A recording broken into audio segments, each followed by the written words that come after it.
I'll begin by introducing the moderator for the first session, Dr. Jean Patterson.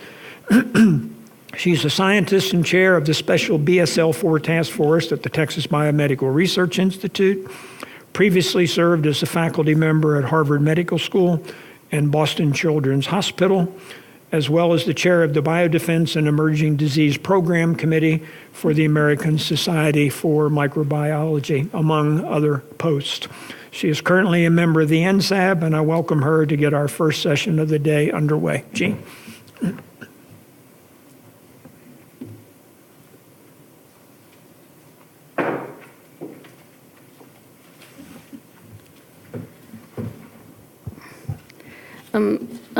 We talked a lot yesterday about what could happen if you inadvertently develop a compound that you weren't expecting, and that's always of great concern. But I think really one of the real concerns we all have is that we're raising awareness and educating personnel about DURC. My fear is that there's somebody out there who doesn't have a good DURC program and is inadvertently doing something that could be harmful. Does that work better? But then I can't see my notes. It's right in my eyes, but I'll try to do it. Anyway, so our panel members today are Richard Frothingham, who's an associate professor at medicine at Duke. He's an infectious disease trained physician and also a certified biological safety professional. He's co-chair of the Duke IBC and on the IRE committee. Jennifer Perkins is a director of research safety and animal welfare, ICDUR at UCLA, and a member of the IBC. Brandy Nelson is the institutional biosafety officer at the University of Kentucky on the IBC, is an ICDUR, and is also a certified biological safety professional. The questions we're going to ask today are, what steps have each institution implemented to raise awareness and educate personnel about the responsibilities under the policy? How is education and training regarding DURC integrated with other aspects of training and awareness, or if it is integrated? Is the training material developed by the U.S. government, or did each institution develop their own material? And what strategies have been particularly effective at raising awareness and fostering a culture of responsibility regarding dual-use issues at the institutions? So our first speaker will be Brandy. She wants to come forward. Okay, so my slides are going to be brief. I just wanted to give you all kind of a overview of what we have going on at the University of Kentucky. Some of you, surprisingly, may not be real familiar with the University of Kentucky, so I wanted to give you that so you can kind of know the context we're coming from and where we were when we developed our program. And then I'll talk about kind of the steps we went through to implement our DURC infrastructure and what we've done for education and training. I also tried to make some notes from yesterday, some of the things that got brought up, so I'll touch on how those things are handled at our institution and kind of what that structure looks like. So UK is Kentucky's land grant institution, for you all that are familiar with the land grant concept. So we are basically the big fish in the small pond of Kentucky. We do, let's see, in fiscal year 17, we had just over $330 million in extramural funding for research, and a significant portion of that is NIH funding. So we're very conscious of what our requirements are for using that money wisely and meeting our requirements under those conditions. We do have our claim to fame currently is a couple years ago, we got NCI designation for our cancer center, so we have a lot of research coming out of that. And we do have a College of Agriculture, Engineering, Medicine, and Pharmacy on a single contiguous campus. We don't have a vet school, which seems odd to me because we have a huge veterinary medicine program, but we don't actually have a vet school, so maybe someday. So my role at UK is I am the biosafety officer for the university. In addition, I get that lovely ICDUR acronym. When we had an active select agent program, I was the responsible official for the select agent program. We inactivated that program in November of 2016 due to retirement of one of our remaining PIs. I am a member of the IBC, a voting member of the IBC, and also the IRB. And then we have some interaction with the IACUC. We have another member of our division who is on the IACUC. And then I'm also an adjunct faculty member in our College of Medicine. So that really, you know, I kind of have my reach in a lot of different areas of campus and serve a lot of different roles, and it kind of helps me be aware of all of the research that's going on in the life sciences on campus. In our Department of Biosafety, we have 3 biosafety staff who we run the IBC out of our office, and then we also do all of the biosafety related functions. We also have an administrative staff member. Our reporting is up through environmental health and safety rather than the vice president of research, which I think is probably a common IBC and biosafety reporting structure. Right now, we have about 300 PIs registered with our IBC at UK because we don't do individual protocol or individual grant registration. We do the PI as a whole, everything that they're working on. We also administer the IRE, and our IRE is combined with the IBC. We do the same convention where if we have a dual use issue that needs to be reviewed, we kind of convene a separate meeting while we're already there for the IBC meeting. We kind of conduct that as separate business, separate minutes, that kind of thing. But it's same members, same time, kind of concurrent. It also helps because we don't then have a PI who has to fill out multiple forms and things like that. It's taken care of through the IBC process. We are also responsible for all biosafety training and program development on campus, and we do audit all of the laboratories that use anything that's biohazardous. Our goal is twice a year, once announced, once unannounced. So we have about 1,600 of our 1,500 total labs on campus that use some form of biohazard. For us, because our research program has a pretty large breadth of projects, this includes barns, fields, greenhouses, growth chambers, the dairy, anywhere that somebody could possibly use a biohazard. And they're pretty creative in coming up with places to do that. So kind of our path through the DURC implementation started in December of 2014. So we had a question from our sponsored projects folks. Actually were interested in biosafety for a minute because they got something from a funding agency that said, hey, you guys, you better get ready for this. And so we presented a plan to the Vice President of Research and the IBC and our EHS director that we would handle the DURC policy within the Office of Biosafety. In April of 2015, we had our policy that had gone through our IBC and our VPR's office, and we put that out on our website along with all of our materials about how we would identify this research and register this research and comply with the policy at UK. In August, we actually asked our Vice President for Research to send out a notice from her office to all deans and department chairs who had any life science research in their college. And we got pretty broad with that. We included a lot of departments in arts and sciences and things like that we thought could have any remote potential at some point to have not necessarily dual use research of concern, but dual use research in general. And we put out to them awareness of the policy and also a requirement to take our either in-person or online training module. In September of 2015, September 28th, we sent our first notification of review of a project to a funding agency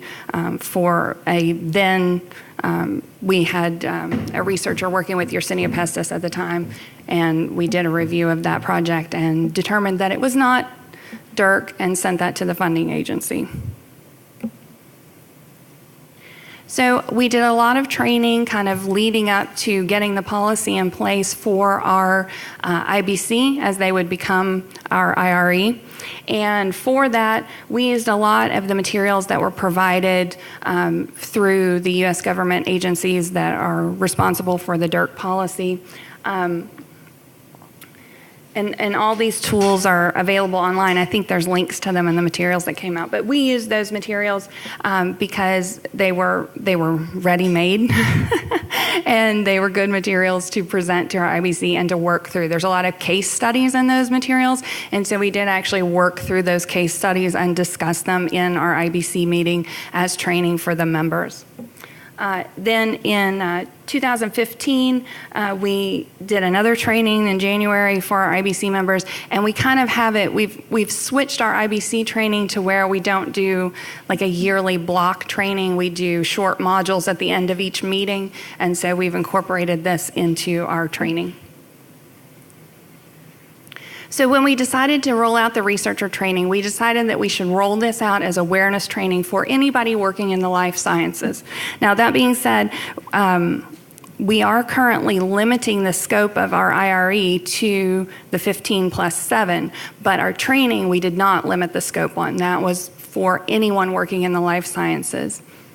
And so what we did is initially when we rolled out the policy in September of 2015, we did in-person sessions, We did in-person sessions where I actually went out and worked with faculty and trained them in person. As you can imagine, faculty are extremely busy, so these were nice, small discussion groups that we had for our in-person training. And then we actually concurrently developed an online training module that incorporated some of the, it incorporates the dual-use dialogue video and some other materials, but then also has our own policy elements and how we work with the policy at UK incorporated into that online module. And this is a screenshot from that. It's kind of blurry, kind of hard to see, but it kind of, one of the things that really highlights is what the PI's responsibilities are throughout the life cycle of the research and how we accomplish that at UK. So to date, I pulled numbers last month when I did this presentation, and we've trained about 642 individuals, which we feel is pretty good, considering we have about 300 PIs registered with our IBC. That's pretty good penetration of training. We have left it, now the training module sits on our EHS training page with all the other safety training modules that a lab would take when they're starting to do their work, so it's kind of out there as just a regular training program that we have. We currently don't make it recurring training. It's kind of like initial training when they're setting up their labs and things like that. So we might reconsider that in the future, but right now it's just kind of a one-time thing. The other thing that I will say is we started an academic course in biosafety for our graduate students this year in the Department of Microbiology, and we are using the DURC case studies as a training activity in that course also to kind of get those graduate students familiar with the concept and thinking about that as they move into their professional careers.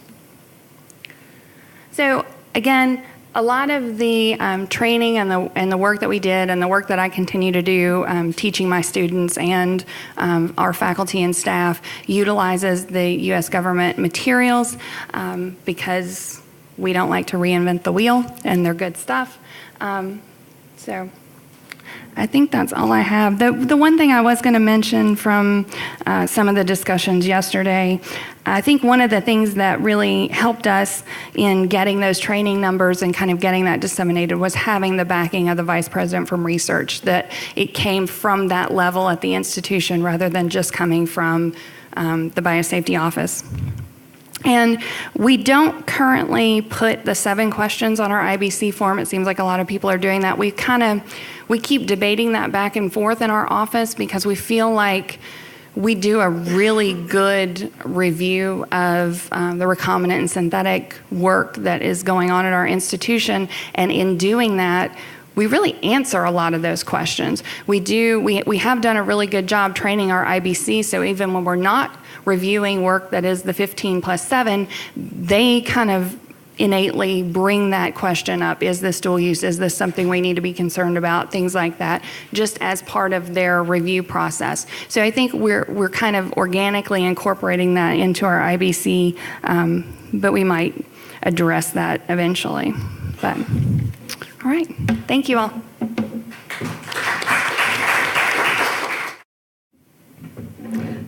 Good morning. So I'm Jennifer Perkins. I'm the Director of Research Safety and Animal Welfare at UCLA. My office provides administrative support to our IACUC, IBC, several other safety, faculty-led safety committees, and our institutional review entity. I have to say I'm not quite sure how I ended up on this stage, but I appreciate the invitation to share with you this morning. And apologies again, I'm going to be relying heavily on my notes because I'm a little nervous. You're a different crowd for me. Okay, so first some background. UCLA is an institution that is firmly rooted in its land-grant mission of teaching, research, and service. As a public research university, UCLA's primary purpose is the creation, dissemination, preservation, and application of knowledge for the betterment of our global society. UCLA boasts 13 Nobel Prizes, 12 MacArthur Fellows, 113 NCAA titles, and 261 Olympic medals. And we've consistently ranked among the world's top research universities, bringing in over $1 billion per year in external research grants and contracts for 5 of the last 7 years. We take seriously our mission to develop solutions that improve the quality of life in our community, our country, and around the world. And our researchers receive funding from federal agencies such as NIH, NSF, NASA, National Endowment for the Humanities, and DARPA, as well as many state and private organizations. This slide shows the organizational structure of the Office of the Vice Chancellor of Research. Within the VCR organization, we have the Office of Research Administration, Research Policy and Compliance, and the Technology Development Group, among others. So my unit, Research Safety and Animal Welfare, sits within the Office of Research Administration, which also houses the Human Research Protection Program, contracts and grants, research data management, and extramural fund management. The staff within our SAWA provide administrative support to the IACUC, as I mentioned, and as well as the faculty-led safety committees such as the IBC, radiation safety committees, and our institutional review entity. We also have a UC-mandated High Containment Lab Oversight Group, or HCLOG. How's that for a fun acronym? So I'm sharing our org chart to help illustrate the rationale for my appointment as the campus ICTR. Over the last 15 years, I've worked hard to establish a customer service focus among my team. In partnership with the research community, our SAWA staff provide professional guidance and administrative support to 7 different committees. My unit is well situated at the campus to connect the various entities involved in assessment of DURC from the early stages of identification of potential DURC through one of our various faculty-led committee review processes, through development of a risk mitigation plan and communication with relevant U.S. government funding agencies. What you don't see on this slide is EH&S and our Biosafety division. That group is housed within the Vice Chancellor for Administration organization, but we work very closely with them. I helped to establish the UCLA IRE in 2015. Following extensive discussions with our UC colleagues and heeding guidance from NIH, we elected to establish our IRE as a standalone committee, separate from the IBC, but with some personnel overlap. The dual use review entity, or DUR, is composed of the former IBC chair, faculty researchers in hematology oncology, infectious diseases, microbiology, immunology, and molecular genetics, our campus biosafety officer, the ICTR, and ad hoc members including our OC Health Doc, an associate dean of ethics, and assistant director in research policy and compliance, who's the primary institutional contact for export control matters. The DUR operates under the 2014 U.S. government policy, as well as a 2015 UC Office of the President DURC policy, 2016 UCLA administrative policy on DURC, and the DUR charter, which was finalized in fall of 2016. Our DURC, or potential DURC program, is very small. To date, we've performed assessments for 3 PIs who use 6 agents among them, with 2 of those agents used off-site only. The UCLA and UCOP DURC policies limit assessment of research for dual use potential to the 15 agents toxins listed in the US government policies. This was done in an effort to help manage the ever-growing administrative and compliance burden on our researchers. So potential DURC is identified through a few different routes. primarily via the IBC Biological Use Authorization application, but it may also be revealed during IACUC and IRB reviews through PI self-identification. We have established a DUR website as a resource for the campus community, and of course I'm available to consult with researchers and administrative staff on any matters related to potential DURC.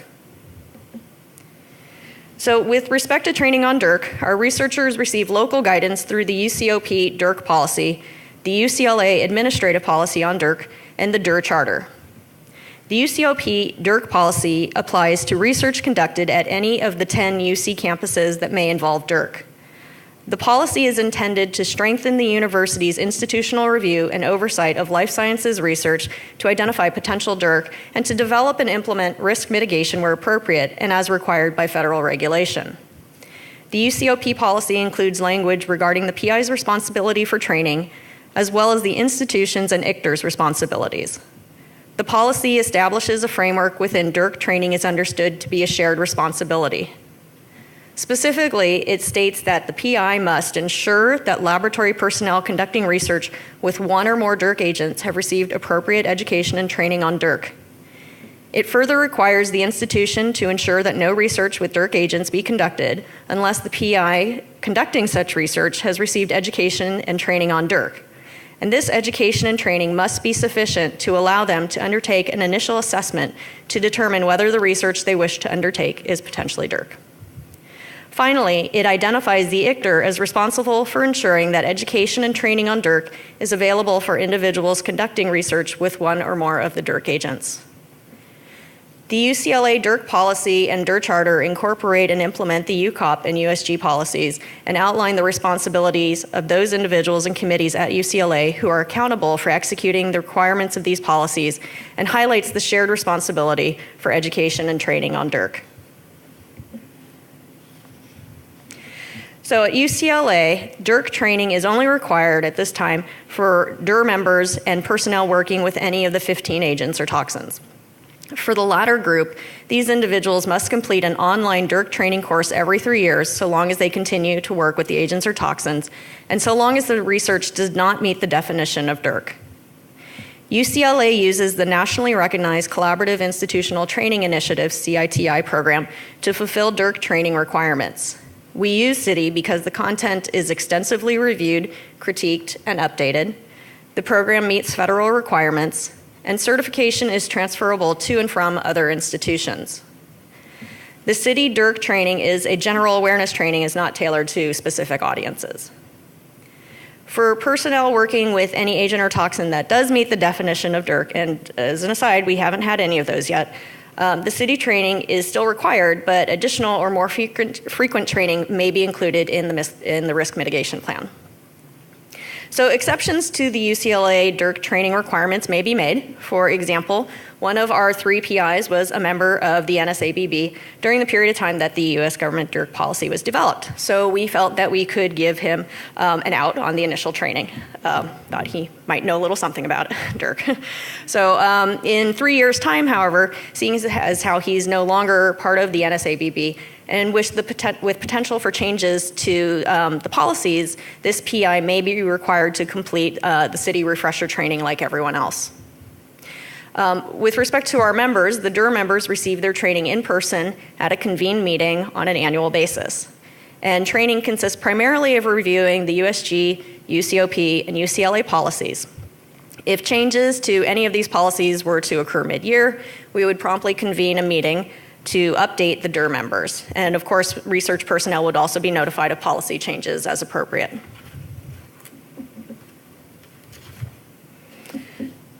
Oops. Okay, so at this time, our DURC training efforts are largely isolated from other safety trainings, and they occur tangential to the IBC program. For example, the UCLA IBC requires that use of any infectious agent or select toxin be registered with the IBC, which allows us to quickly filter those labs that are working with any of the 15 agents or toxins. We then refer those individuals to the DUR evaluation and DURC training. While UCLA has an extensive security training and personnel suitability program as part of the high containment operations, and this program does include information security, The additional security and ethical issues associated with DURC beyond those of select agents is not discussed in the high containment trainings, and this is an opportunity for us to expand on that training. Okay, next few slides will display some screenshots of UCLA-specific efforts aimed at raising awareness and educating UCLA personnel on DURC. All of this information is publicly available. Okay, so to raise awareness about DURC, we developed a website for the dual use review entity. This website is part of the Office of Research Administration's Research Safety and Animal Welfare Administration portfolio. The landing page of the DUR website provides an overview of the committee taken from the committee charter. Additional sections of the DUR website cover news, committee membership, policies and guidelines, training, and contact information. And on the right side of the page, there's a button that, when clicked, opens to the PI notification document from the DURC companion guide. We use that form with some slight modifications for a DUR review of potential dual-use research. The training page on the DUR website describes the 2014 U.S. government policy requirements for DURC training, the frequency of training for personnel working with any of the 15 agents on our campus, and links to the city website where the DURC training is available. When we launched the DUR website, we sent an announcement to our IBC PI list and posted that announcement to our IBC website as a news item. We felt that the IBC pool of researchers would be the best group to target for this announcement because of the long-standing requirement at UCLA for IBC review of research using any of the 15 DURC agents. The IBC protocol, or biological use authorization, includes a page on DURC. This is a screening page, and it tips off the ICTR about research that requires an evaluation by the DUR. At the top of the DURC page in the BUA, we provide links to educational resources for DURC. Within the online IBC system, we are able to generate a report of BUAs in any state that include use of any of the 15 agents or toxins. And the screenshot here doesn't show it, but below question number 1, the DURC page in the BUA asks the PI to address the 7 experimental effects question for any research described in the application. Lastly, within the VCR organization, the Research Policy and Compliance website includes a section on dual-use research of concern with links to several resources. So what I've just displayed represents several efforts to increase awareness about DURC at UCLA. This is a topic that's new to many of our researchers. Consequently, I make an effort to put DURC and DUR on our researchers' radar when possible. For example, when I speak at department meetings, as I did last week, or the monthly Office of Research Administration Research Administrators Forum. I don't actually get a lot of questions on DURC, but I'm planting a seed, and hopefully, if it ever comes up, somebody's in their world, hopefully they think, Jennifer Perkins, that's the person I need to talk to. And thanks to some of the discussion that occurred yesterday, I have ideas for training I want to conduct on DURC within my home department, the Office of Research Administration, for example, for the IRB contracts and grant staff, as well as in the Office of Media Relations. Okay, that concludes my presentation. Thank you very much.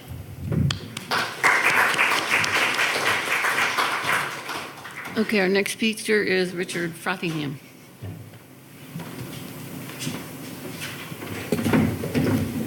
Okay, I want to thank you all. Thank you for staying this long. I'm looking out at this crowd and I'm seeing almost complete turnout. Yes, thank you. Good reminder. Thank you. This is a room that doesn't, I can reach most rooms, but not this one. So I'm delighted to see that most of you are still here. This is exceptional. You must be biosafety professionals.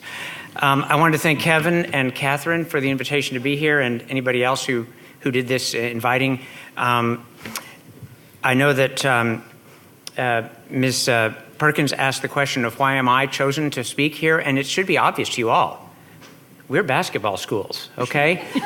UCLA, University of Kentucky. I think that Dr. Patterson did make a wise choice, though, in separating Ms. Nelson and myself. That rivalry might be a little bit too intense.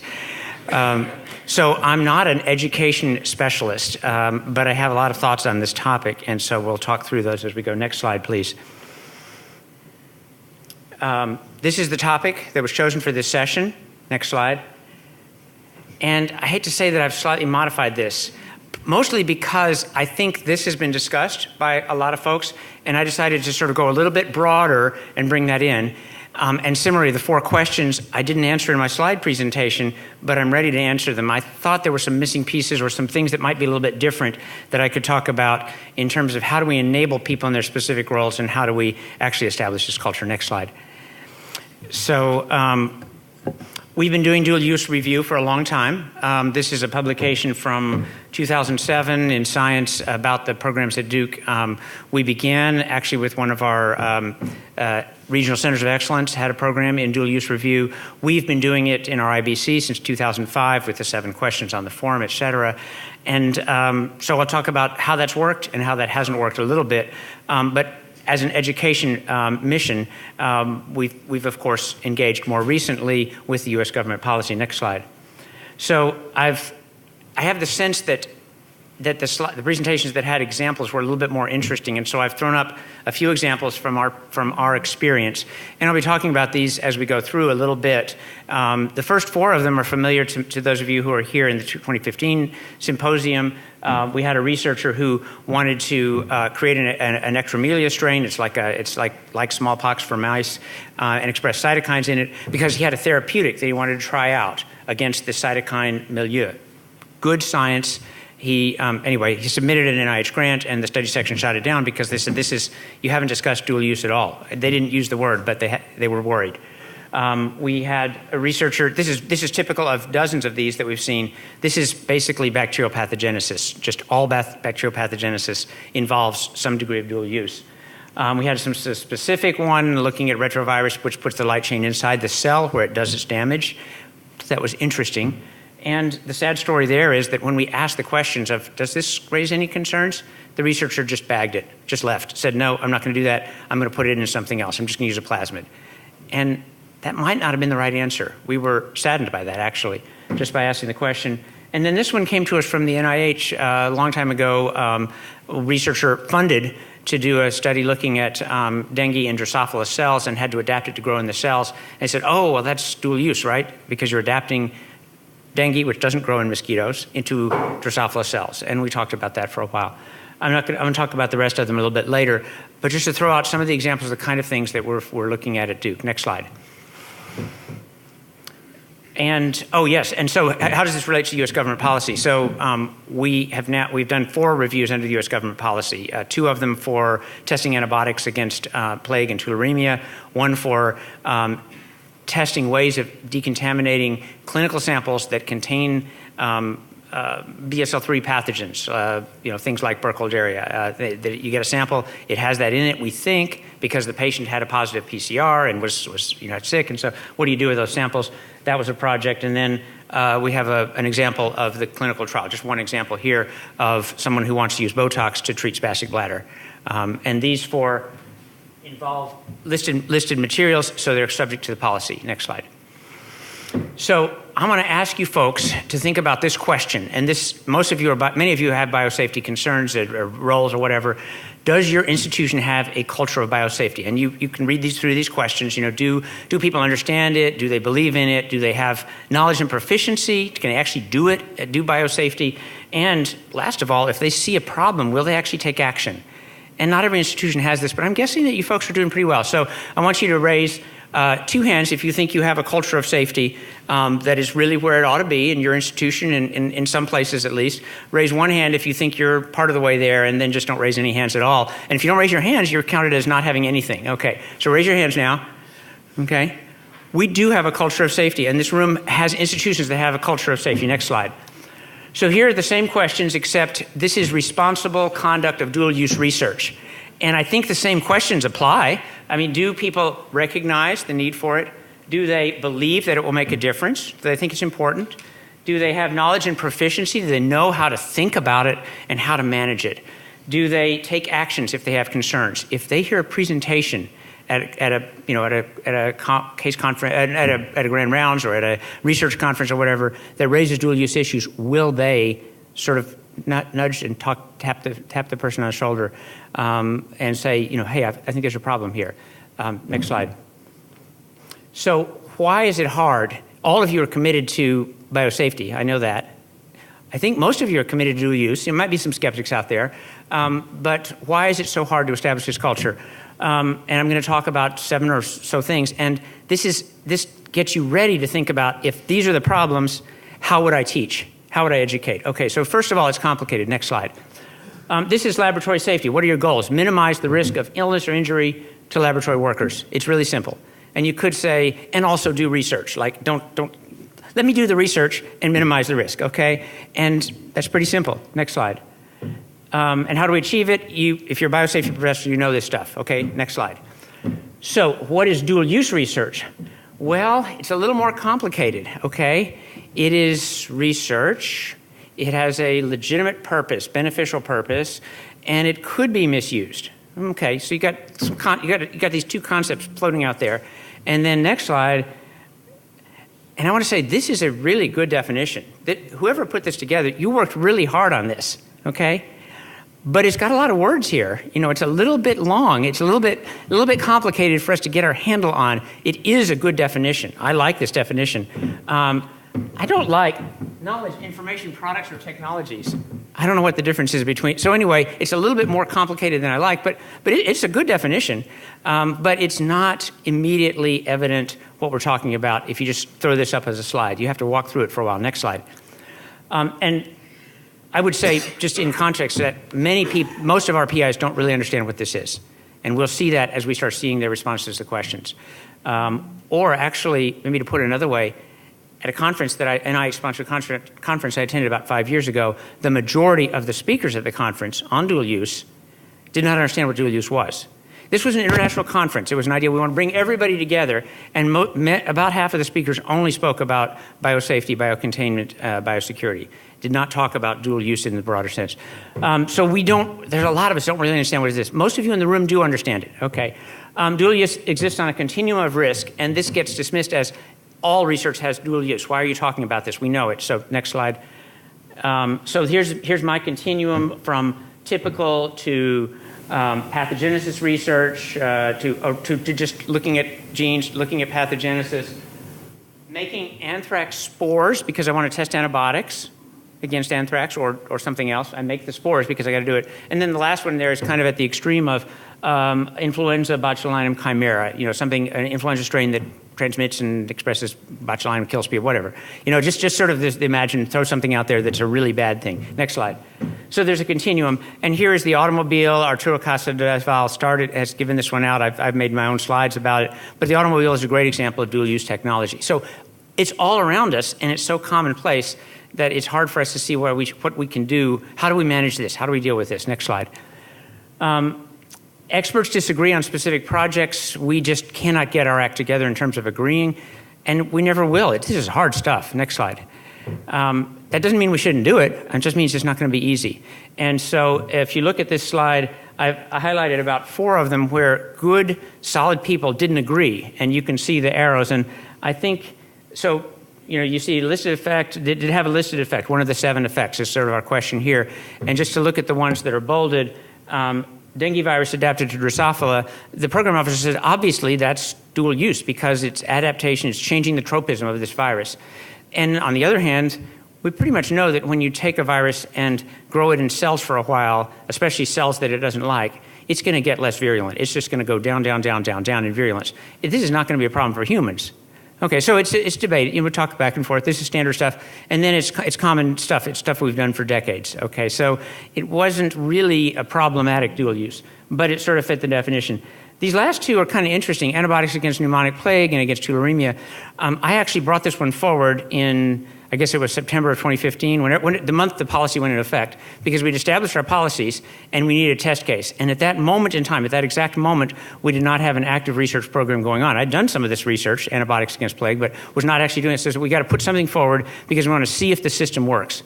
And this is real research we're going to do maybe someday. So I put together the proposal myself as the PI. This is work that I do, plague, antibiotics.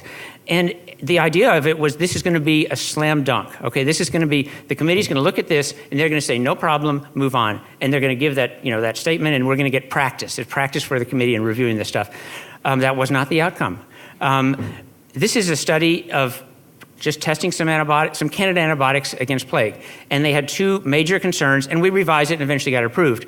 Got them to be convinced it didn't have one of the effects. But the first concern was, you mean you're going to develop a plague model, you're going to show people how to grow plague, you're going to show them how to process it, how to administer it. And of course, I've done all that, we've done all that, and they said, I don't know, that sounds dangerous to me. How are you going to publish this stuff? Are you going to, et cetera. And I had to show that there were 5 or 6 good papers already out there showing exactly what I was doing.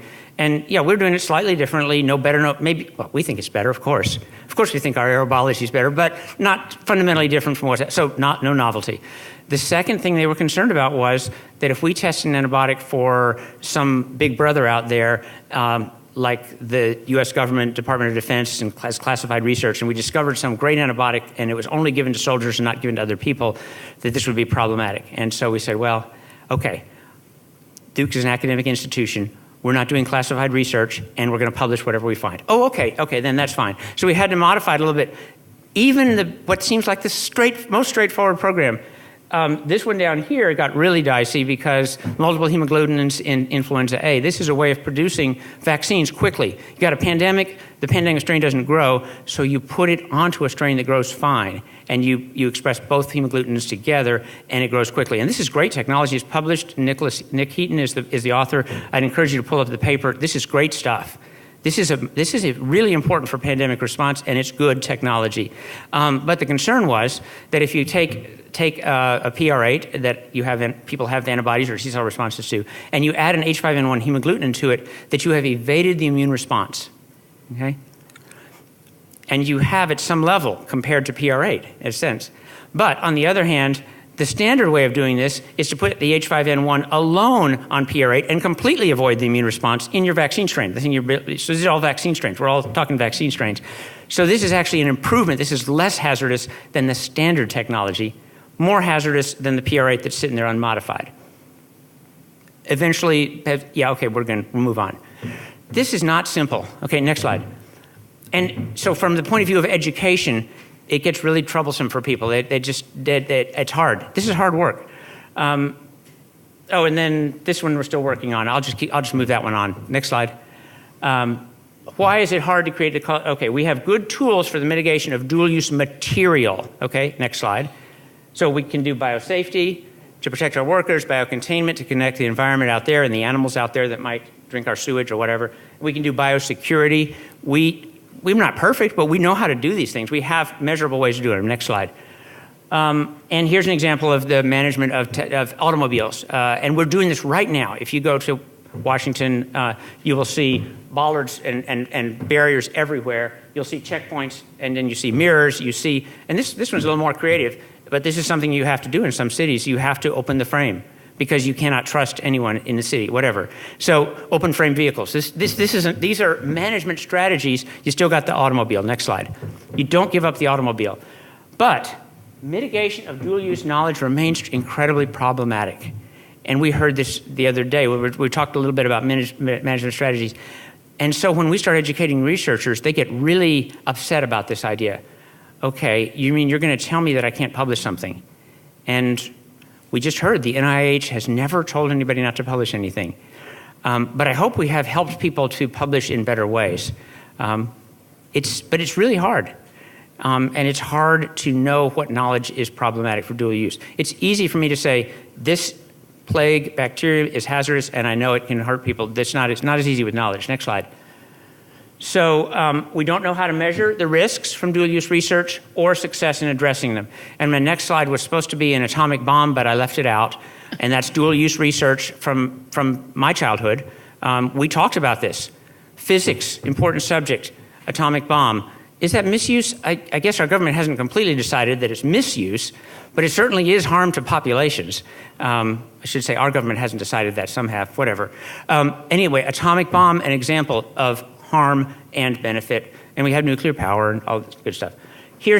I'm on the next slide already. So here's our experience at Duke, and so you can see the efficacy of our program for dual use review. We started reviewing this in 2005, and since we initiated the review, our rate of identified misuse episodes has fallen to 0. So you can congratulate us on this. There is a similar slide in our training packet on hepatitis B.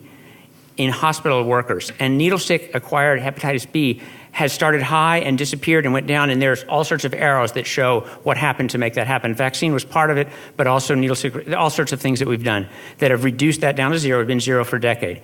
Real harm, real outcome improvement. You can do this in biosafety and infection control. How do you show this for this? Next slide. So it makes it hard to create a culture of safety because people aren't convinced we're doing anything. It's still important, and our community at large wants to know that we're doing this, but it's not as easy as biosafety. Some of our training is misdirected or boring.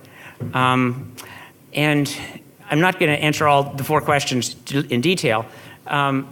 I think what we did initially is to integrate some of the slides from the initial NIH slide presentation. There's a PDF that has something like 40 slides. All of them are text only, and they are segments of the policy that is reiterated over and over again in different ways, in different fashions. It's all about the policy. No case studies. I mean, it's just not something. It's just hard to fathom. Now, the case studies, that's a great document, and if you've got time to do those, that's a wonderful document. But what we did is we threw 4 of those slides into select agent training, and the select agent training was already a little bit pressed, didn't have a lot of time, so we showed a few slides about the policy. And what happened was that as I transitioned out of the leading the regional biocontainment lab, turned it over to another terrific researcher who had attended this training every year, attended this training, saw the slides, et cetera, and then was getting ready to start a project and didn't even think that he needed to register, was no awareness he needed to register. Oh, we've been doing that for years. Well, you stopped, and now the policy's in place. And didn't we tell you about this? We thought we told you about it. Well, our training wasn't effective. It was effective in conveying some information about a policy, but it wasn't effective in saying, okay, we're talking to researchers. Researchers, here's the slide. If you start a project, you must register. That's all they need to know. And then once they do that, then we'll walk them through it, okay? The effective enabling versus the knowledge of the policy. And both are important. Okay, so we misdirected that. Next slide. We've been putting these questions on our IBC Forum for recombinant or synthetic nucleic acid. That would be the ROSNA, recombinant or synthetic nucleic acid, ROSNA registration. We've been putting the questions on the forum for a long time, and I don't think we've made a whole lot of progress. Who actually identifies the research? In most cases, it has been the actual IBC review. The investigator looked through the questions, didn't even think about them, and it was obvious that they met some of the criteria. So we don't seem to be getting there with our researchers yet in this general area, at least not where we'd like to be. But there's some progress. So, of course, we did have one PI who initiated. That was yours truly, so I don't really count, I guess. Then we had the next project for tularemia. It was because I was talking with the person who took over for me and saying, wait a minute, you've got to register it. What do you mean? Researcher, his lab staff, nobody knew they had to register. This is a really well-trained, this is a great scientist. Okay, so colleague report, that's me saying to him, you got to register, okay. Similarly, colleague report, this is an IBC member seeing a presentation and saying, hey, I'm worried about this. We do have one example where a PI has been the initiator. Okay, so we're making progress, right? And then IBC presentation, IRB identified the botulinum. Next slide. There's a little bit of checkpoint, theory going on in there, but most of all that was to say we don't yet have that culture, but we want to establish it. And so some of the things that I want to put out there are effective learning, and I don't know this. I'm not an expert in this. I'm not a great adult learner, teacher person. But one of the things I've learned from a program that we now have called DIDRITE, Duke Infectious Disease Response Training Program, is that you got to do adult learning, got to do creative exercises. You also have to do pre-test questions because otherwise people don't think that they learned anything. They don't believe you did anything for them. I've gone to labs, talked with people. They clearly didn't know what they were doing. At the end of it, they did, and had the PI say, oh yeah, that was fine, but it was already old stuff. We already knew that. No, you didn't, and I didn't do a pre-test. So anyway, you've read the questions. You've seen some examples of pre-tests. This is the first question for our clinicians who are working with botulinum. And said they become familiar. And I guess I'll ask you folks, it's an audience response question. I should have labeled them 1, 2, 3, 4, but I want you to raise your hand just put one hand up, 1, 2, 3, or 4. Give me an answer to this pre-test question. Go ahead, now. It's right here. And 1, 2, 3, 4, sorry. So which of the following best describes type of research with botulinum toxin covered by the policy? What types are covered by the policy? Okay, so raise your hand here. I see about 5 respondents. This is not very good. If this is our level of education in this audience, then we're not doing very well. Is there a better audience I should be talking with? Okay, so 2/3 of you are not answering. I did get a few one. I saw at least one. I saw 1. I saw a 3, and I saw a 4. So the correct answer, in my opinion, is 4. I hope that's the opinion of the NIH as well. And this is a criterion for select agent registration, and it was recently changed. But both of these are bogus. There's no exemption whatsoever. This is all covered, and it's all covered. So next slide. And here's just to keep this interesting for people, to try to help clinicians understand what on earth am I doing with this, because they know they're not working with enough botulinum toxin to kill somebody. But here's an example of a study. I hope you're reading through this. Hope you can see it in the back. But a clinician has noticed that people who are taking this new antihypertensive drug, drug A, and then come in for Botox treatment are having these systemic reactions. They're having diplopia and dysarthria, and they're not dying, but wow, this is something I've never seen before. What's going on here? Okay, I'm going to do a research study. I'm going to study this. I'm going to give the drug A. I'm going to give the botulinum toxin. I'm going to do the PK of this. I'm going to go back and forth on this. Do the full study of this. Understand the interaction between drug A and botulinum toxin. So, which of the following is true? And this has a little bit of opinion, but as they go through the slides, we talk about what. And the key part of this is that we're not really talking about material or technology. We're talking about knowledge. We're talking about information that would cause this. I didn't ask for a show of hands because there is some opinion based here, but my opinion would be that this particular study would at least have some dual use potential because of the knowledge that could be generated, and someone could misuse that knowledge. Next slide. And the point is that clinicians understand why on earth am I doing this? It's not the material, it's the knowledge. Next slide. These are wonderful, terrific people who have helped with this process, who've done this process. I want to also mention Greg Sampowski, who is the PI of the DIDRite training program, which is where we're moving this over to. And I'd like all of you who are part of DIDRite to stand up, please. There are at least 2 institutions represented here. Yes, I see Joe and I see Bob and Joe. I thought you had your cohorts. Wayne's back there for Duke. So we have, anyway, it's a multi-institution training program under NIHS to train people in response to infectious diseases. But we are able to put material online, give it to anybody in the world for free, track and so forth, as long as the grant's going forward. When the grant ends, we might have to charge for it. But right now we can do this, and we're developing these materials. And that's all I had to say. I haven't answered the 4 questions, but if they come up later, I can give it a go. Thank you all for your attention.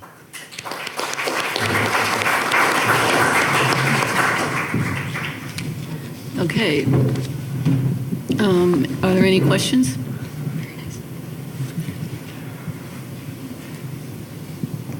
Well, I have a question for Jennifer and Brandy. Can you tell us how your dual use projects were identified? Were they identified all by PIs, or were they identified by the IBC?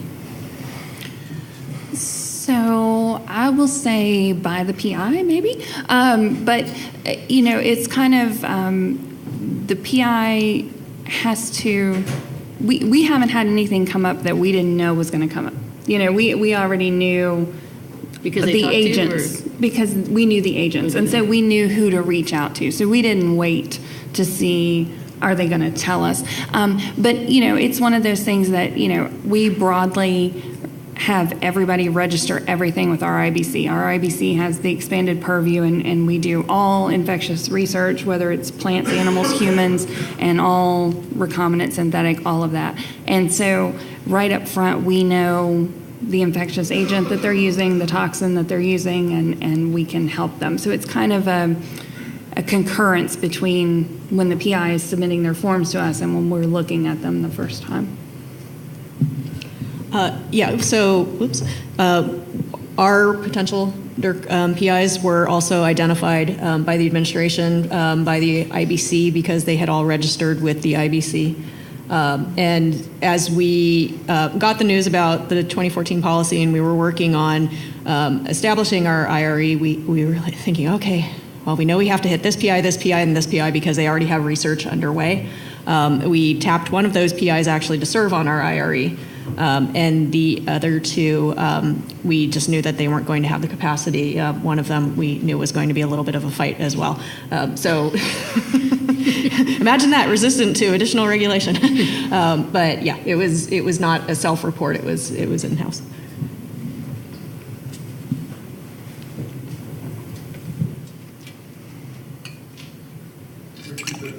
Rick Cupid, Stimson Center.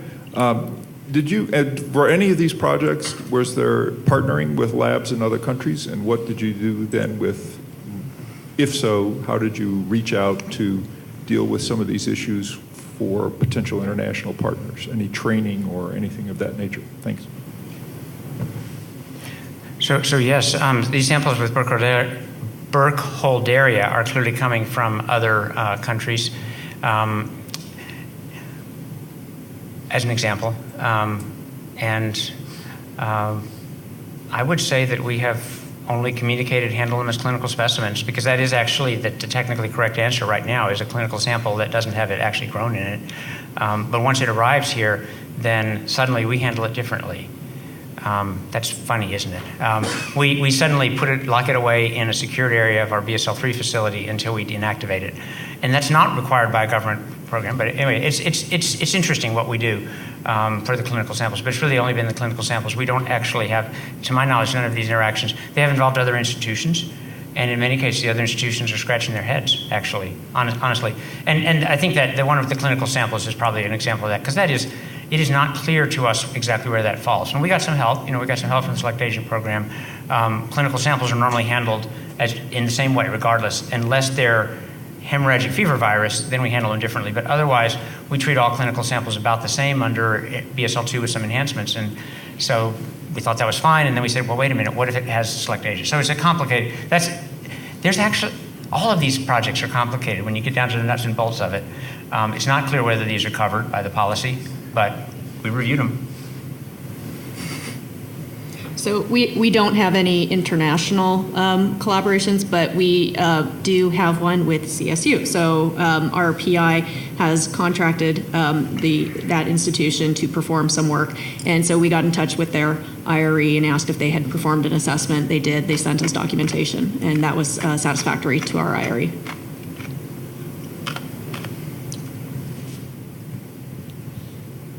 There's no questions for this group, particularly for Richard. Could you explain the vaccine influenza thing again? I'm a virologist, and I was having a hard time following it. So this is an example. I'll just go right on to this. So the first one is a dual hemagglutinin expressing influenza strains, and it's a nifty way with an internal transcription initiation site of putting two hemagglutinins into influenza, and it actually growing, not great, but pretty well, okay? So you What do can... you mean pretty well? Like, pretty well is about 4-fold reduction in typical, particles generated out of a prep in eggs or you mean in like MDCK. measured by PFU or something? PFU, yeah, it was PFU. So about a 4-fold reduction, but two different HAs being produced, and one of them that works well in the system, and one of them doesn't grow by itself. So, okay, so you've got your sort of your backbone strain, your PR8 that you just work with. Everyone works with this, right? It works it kills mice, and it's a great strain to work with, safe in humans. Okay, so that strain grows well in everything, as far as I know. It certainly grows well in eggs. I don't know about MDCKs, but it grows well in eggs, and it's kind of egg-adapted and mouse-adapted strain. That's what a vaccine manufacturer would love to have. They want a strain that will grow to high titers that they can then isolate hemagglutinin or inactivate it and get a lot of hemagglutinin out and get a vaccine that they can actually sell for this amount and produce for this amount. They're manufacturers. We support that and get out enough to vaccinate a few 100 million people, okay? That's the way it's supposed to work. H5N1 comes along, for example, or some new strain, H7N9, it can be anything. And that strain kills humans, we see that, and then we suddenly want a vaccine for it tomorrow, and we take it to the eggs and it doesn't grow, okay? It doesn't grow, and then you say, okay, I'm going to adapt, and you do 10 different things to try to make it grow better, and as soon as you do all those things to make it grow better, it suddenly is not immunogenic in exactly the same way. This is a challenge. I'm summarizing an area that I don't know that well, but the manufacturer is struggling, and that's why it takes us 4 to 6 months. And so when H1N1 pandemic came along, it didn't grow immediately, right? I guess it didn't. And anyway, it was hard to get it out. The manufacturer couldn't get out a huge supply in no time. That's what we want from our vaccine, our pandemic response team, is that's what we want them to do. And so this particular technology allows him to take PR8 with its hemagglutinin, put the other hemagglutinin in a different place, and it's all in the paper, you can read about it, and get it to express not great, but reasonably well enough to make a vaccine, especially if you add an adjuvant, well enough to make a vaccine quickly. And so that's the technology.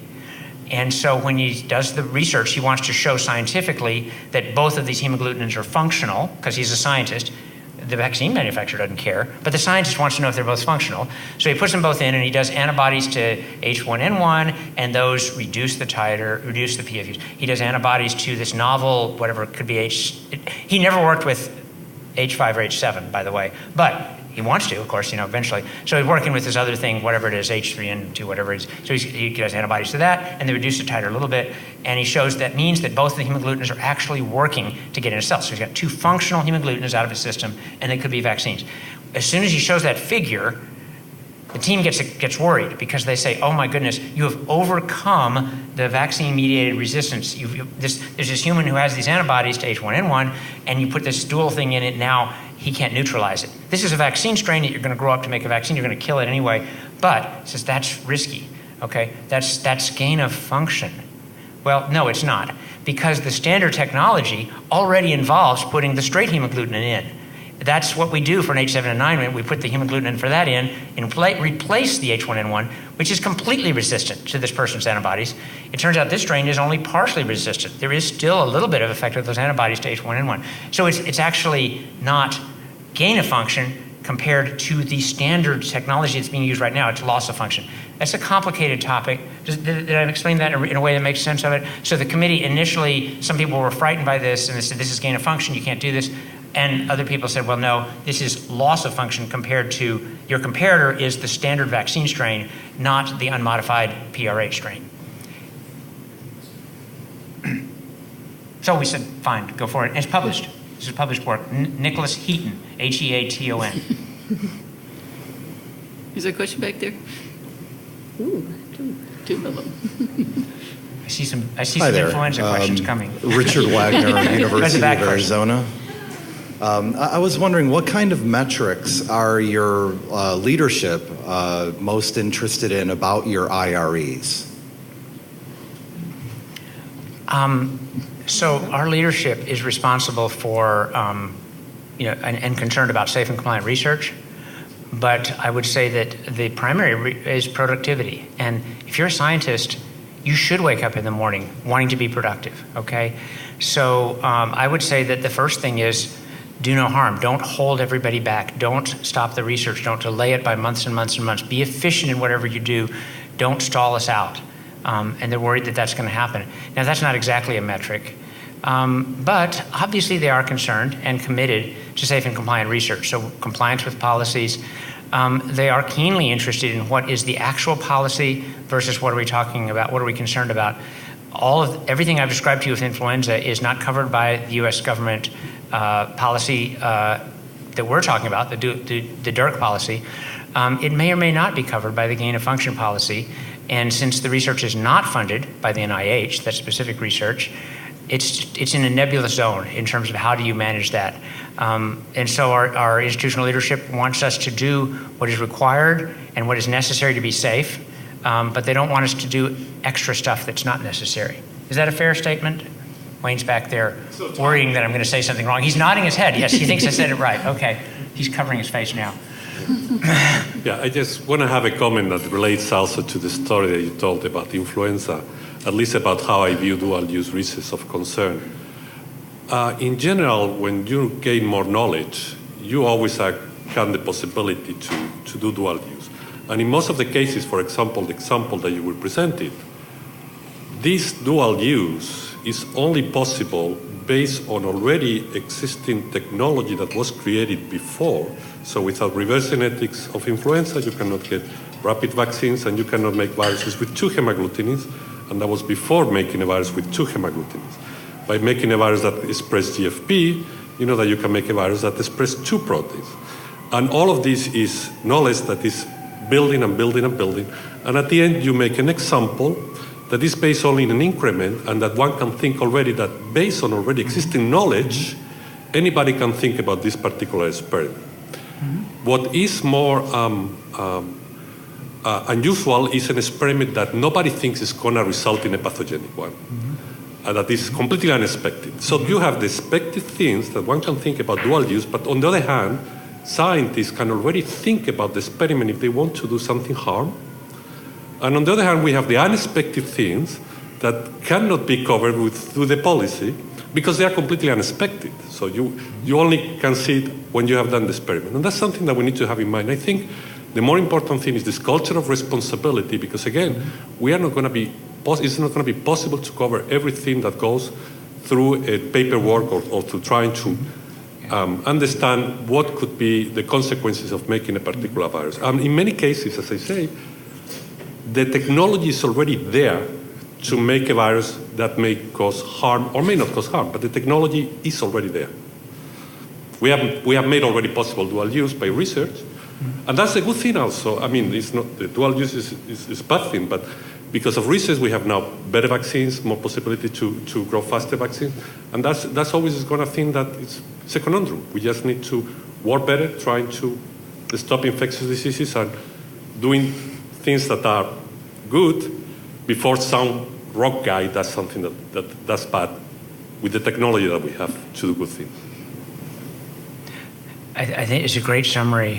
This is exactly what we face every day, and I find it interesting as we get our registrations, which often excerpt things from grants, which drives us crazy, but the grant application describes how this new technology is totally novel. No one has ever done anything like this before. This is a major breakthrough. This will transform the world. This is different from anything that any of my predecessors ever did, and you should fund me. And then we say, we're a little concerned about this. And then the answer is, oh no, this is no different from, this is the same stuff. This is the same. And you know what? This is not disingenuous. What they're saying is that safety is similar to what it was before. And I'm laughing here because I can imagine myself in the same place.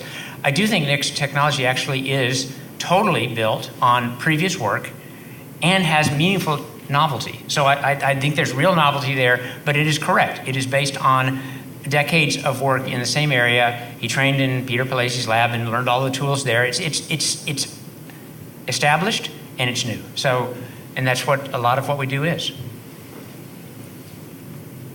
Question, Kevin Ramkisoon, NIH Office of Science Policy. We've heard what you guys have done within your own institution, but one of the things that we'd like to hear about are any activities that you or your institutions have engaged in amongst the broader, research community on dual use issues, in particular conferences, workshops, particularly with respect to education.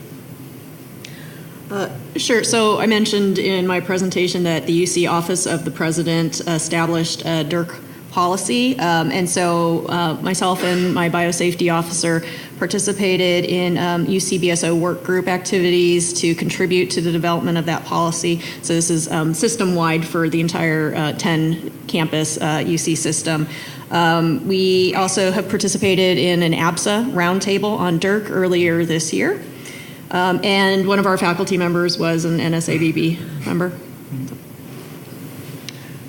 So we have this program I mentioned before, Duke Infectious Disease Response Training, which is funded with some actually NIHS funding, but it's to train people in response to infectious diseases.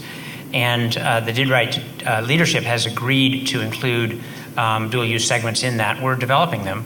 It's a really creative program. I'd really encourage you to go and look for that, just DIDRT, and just type it in and look at some of them. Look at the Biological Safety Cabinet. I've never seen anything like it. And this is a little promotional here, but it's getting over to the question, because we do intend to put up a clinician botulinum first, because we think that's what's missing, and then a broader one. We know there's other modules out there. We were part of, or connected to the group that put up a very early one from CERSEB, which was very widely used, which is no longer up on the web. But we do anticipate that there'll be some training there, and this is a collaboration among 5 institutions, and Bob Ellis and Joe Counterbrocchi are two of the other PIs in the program.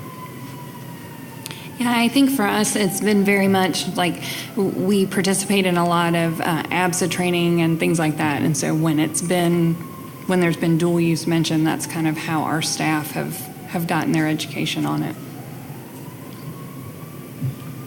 Steve Monroe, CDC. Again, prompted by Adolfo's comments. And it strikes me that there's some parallels here, but so the issue of knowledge, when does knowledge become new knowledge and whatnot? And there's some parallels here with the whole patent law and prior art, and when does something go beyond prior art? And, sort of wasn't part of this workshop, but I don't know to what extent at your institutions the technology transfer, the patenting part of the agency, the organization sits, and if there's any training around getting researchers to recognize, at what point does something become patentable that they should pursue patent protection, and are there similar considerations that would be parallels here with the dual use? It was our second question for Nick, but he was already there. When he gave us the presentation, and the IBC was really concerned, and when he gave the presentation, that was one of our first questions. He had nailed it. He'd already gotten it. Go ahead.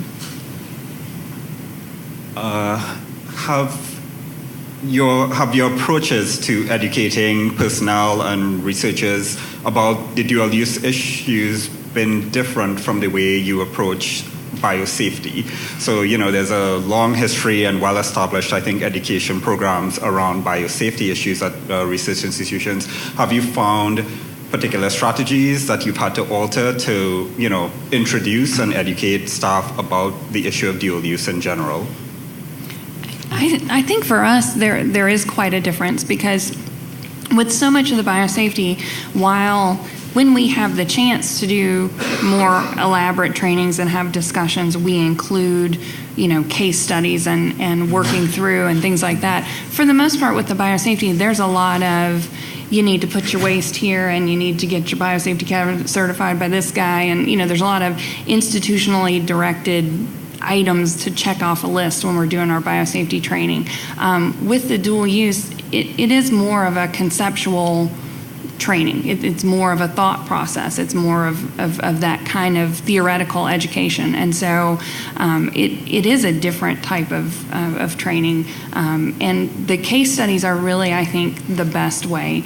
We try and incorporate that in all of our training because, if you think about it, you remember every story that somebody told you when you were sitting around a campfire in pretty good detail. So if your trainer is sitting there telling you a story, you're gonna remember it. You're gonna think about it. It's gonna become part of you're gonna tell that story to somebody else.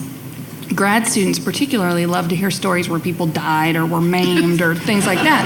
So, but in general, it's a different approach. It's an approach that would be wonderful for all of our areas, but a lot of times we just have to put this here, do this there, kind of things.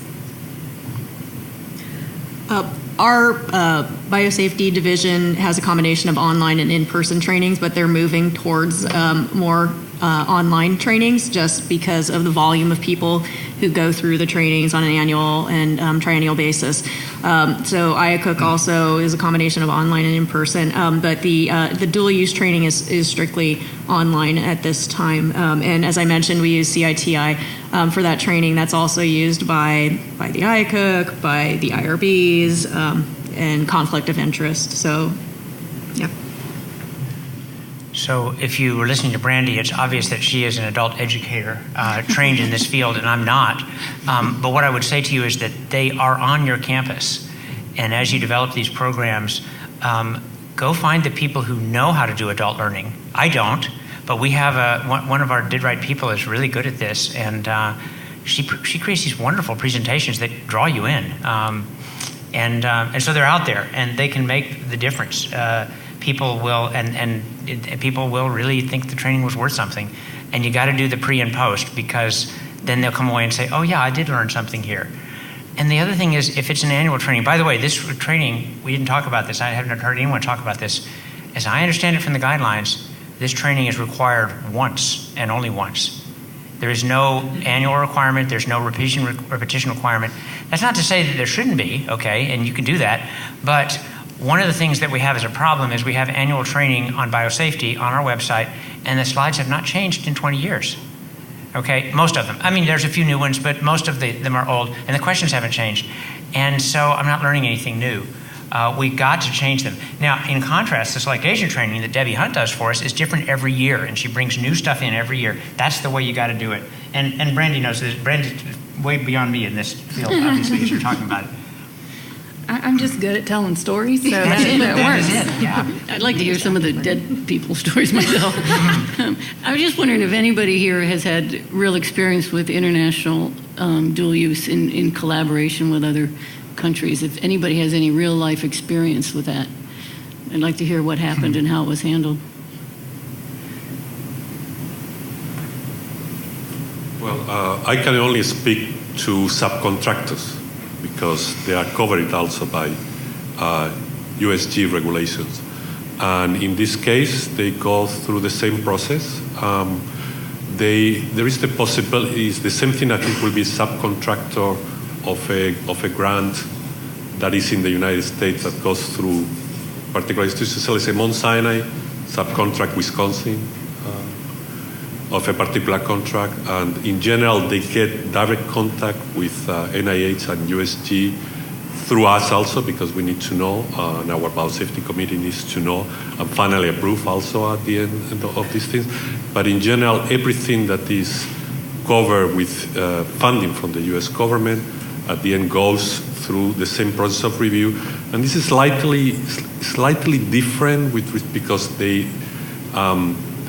dual use is exactly the same, but the select agent program is slightly different because the select agent program has some legalistic things on it, and they go through a level of review that is similar to the level of review that is in the United States, and they need to meet the same standards as it is in the United States, but in a different way. So there is no CDC inspections, for example, that they can go because they don't have the capability to go and inspect.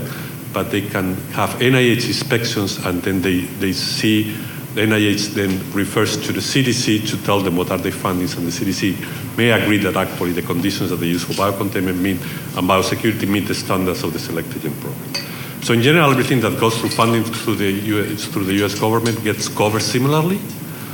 The problem obviously is with research that is not funded with Right. USG, and you know, there is a lot of very good research and a large amount of research conducted in China, for example, and I don't think there is any regulation that is being conducted in China at this moment. In Europe, I know that people think a lot, and they look to the United States as a potential example of what they can do, and they may do things differently, but they are looking to the regulations that are here as a potential example of what they can do with respect to their own research. Other countries, I have no idea. Okay, any more questions? Hi, Sam Price Evans, Tufts. So in listening to the conversations, not just on this panel, but on all of them yesterday too, I'm getting a sense of there being a bit of a tension between different ways that different universities are implementing DURC, between those that are focused primarily on ensuring compliance within the research body on the DURC guidelines, and those that are also exploring ways to try and generate a broader set of concerns about what Richard was talking about the kind of gradient of concern on dual use issues. And I want to play with this a little bit because when I think everybody here would agree that what we're trying to do is to create cultures of responsibility, but I think we would very much disagree on whether those cultures of responsibility stop at compliance with the DURC policies or not. And the reason I bring this up, and I want to think about it a little bit, is that I think that it's the people in this room that are probably going to be the people who first start seeing the cracks in the policy, that first start seeing the types of things that the policy isn't catching, the reasons why it has limitations and like that. And the earlier that we can see those, and start to understand like why those cracks are there, the sooner that we can address them, not just at the local institutional level, but at the national and international level as well. So I think this is a very interesting topic, and thank you for raising it. As I was sitting up here thinking, is anyone else going to ask any questions? I was going to put something out there, which is something I touched on in my presentation, and now you've brought up as well, is this idea of the culture of responsibility and also tempered by investigator burden. And so in the IACUC community, there is a huge discussion that's taking place about how much burden is on our investigators and how can we work to alleviate that. And as an administrative person, I see the burden through the IACUC, the IBC, the IRE, every committee that I support that has some sort of review process and that has associated inspections and trainings. And I see, UC mandated trainings. We had an accident, a very unfortunate lab accident several years ago that resulted in a huge push to increase lab safety, which had a wonderful outcome, but also put a ton of burden on the investigator. So they really have quite a bit of fatigue when it comes to, now I have more responsibilities. Now I have something else that I have to be compliant with. So there's a huge tension there. And again, my goal is to help our investigators to alleviate that burden to the extent possible while allowing them to do their research in a way that's compliant and safe and gets done what they need to do. So that's all to say I don't have a good answer to that issue, but I think it's important that we talk about it. Yeah, I think that, Richard touched on this earlier, and this is always the balance, especially in some of our roles at our institutions, is the role between meeting those compliance requirements, which, that's the metric that we get asked. Are we going to lose money? Are we meeting our compliance requirement? And so that's kind of the first thing. And then doing what's right and doing what we know we should be doing and doing it well and meeting a kind of ideological standard of what we should be doing. And with the dual use, I think it's really difficult because I think that if you have an IBC that is really comprised of what the NIH guidelines, the spirit of the NIH guidelines was looking for. If you have an IBC that kind of meets those characteristics and is well-trained and is thoughtful and is doing a thorough review, you're already getting at a lot of these issues. You may not have been going to the step of formal risk mitigation plans as required by the DURC policy, but you were already thinking about these things. You were already adding additional safeguards or additional things in place because your committee was already thinking about the changes that were being made to these organisms and in these experiments. So, I think we have to kind of temper what we need for what's new and what we do with considering, maybe we weren't calling it this, but maybe we were doing that. So I think the question is quite right that our administrators want us to be compliant, and that's the first question: are we compliant? And so it is helpful to walk into the offices and provide the documents, the policies. So gain of function policy, the dual use policy, and the NIH guidelines, cumbersome though they may be, and also particularly to highlight the sections that are most relevant. And so I do think that the NIH guidelines do include dual use concern. It's not explicitly there. You can't find it written down there. But the NIH guidelines do have a spirit, at least, of protecting the community from harm. And I think that does include harm that is a little bit removed from the immediate organism that is in hand. They are focused on the organism or the construct or whatever that's in hand, but I think there is room for that. I don't want us to look for dual use under every bush and start going too far with that. But I think it has been helpful for us to listen to our IBC team when they say, hey, wait a minute, he wants to do this, and this looks really logical, and yet have you thought about this? And So we've got a lot of influenza examples that we could talk through with folks, but I think there is room for, I think it is within the mandate of the NIH guidelines. I'd love to see those rewritten, and Catherine's in the back of the room, way, way back there. I'd love to see a rewrite of those guidelines that would help us to understand, what is our mandate? Is it just protection from a organism that is a little souped up, or from this rDNA? Is it just protection of community and agriculture from those? Is there a dual use mandate within the NIH guidelines? And then, of course, there's other changes that might happen at the same time. Who knows? We love working with the NIH office. The OSP has been very helpful in answering our questions, but it might be maybe that would be a place to look, as opposed to thinking about rewriting these guidelines. We could go to those. Anyway, that's a different topic, but I think dual use is intrinsically part of IBC's mandate. Yeah, getting back to the international community, to me, the best way to engage the international community is to have more engagement of the policymakers of these policies with the editors of the journals. I mean, all the journals are very concerned also about dual use, about gain of function, and they have committees that are made by the journals, whether they analyze whatever a paper or study is within the realm of gain of function, within the realm of dual use research concern. And they have their own policies, which sometimes are similar to the policies of the US government, sometimes are a little bit more open or less open, but engaging the journals to have a policy that at the end is a policy that is parallel, because everybody wants to publish anyway. Mm-hmm. And then if people conducted outside of the United States a study that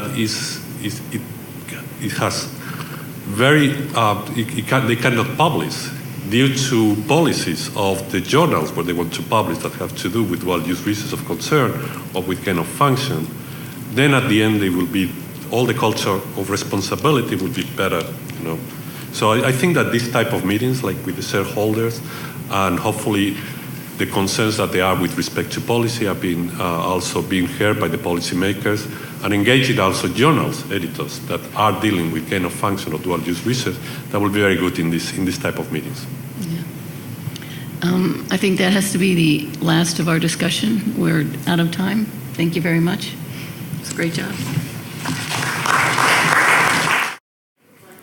As we move on to our final panel session, I'm pleased to introduce Dr. Marie-Louise Hemagglutinin, the moderator for this session on investigator perspectives on policy implementation. Dr. Hemagglutinin is a professor of biology, immunology, and cancer biology, and associate director of the Miles H. Thaler Center for AIDS and Human Retrovirus at the University of Virginia. She served as the UVA IBC chair for several years and served on the NIH Recombinant DNA Advisory Committee, or the RAC as most of you know it. She's also currently a member of the NSABB, and I invite her to the stage now to start our next session. Well, we've finally come down to our last formal session, and being a research investigator and a PI myself, I actually asked to be able to moderate this session because I think it's extremely valuable and interesting that we have finally come down to the end user, the research scientists and their labs who have to deal with these policies and challenges that they might present and potential benefits. Today we're going to have 3 panelists that are going to give their initial answers and ideas about what this means to them. And the first one is Christopher Erhardt, who's a PhD and an assistant professor at Virginia Commonwealth University, and he is actually a forensic scientist, so that's going to be very interesting to hear that perspective. And then we're going to have Dr. Balaji Manikasamy, who is also an assistant professor currently at the University of Chicago. And then finally we're going to have more of a veteran, Daniel Perez, who is as a professor currently at the University of Georgia College of Veterinary Medicine. And the last 2 speakers are, as probably most of you know, flu researchers. So I will invite Dr. Earhart to come to the podium first.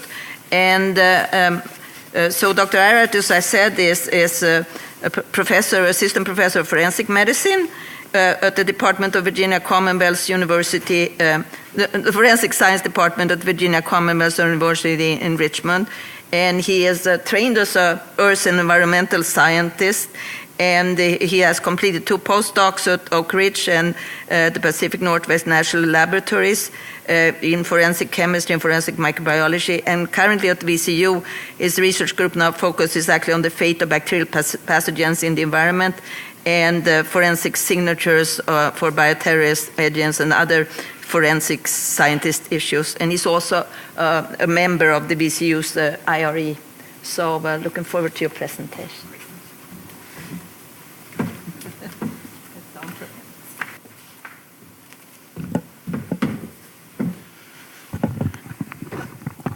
All right. Well, thank you for having me.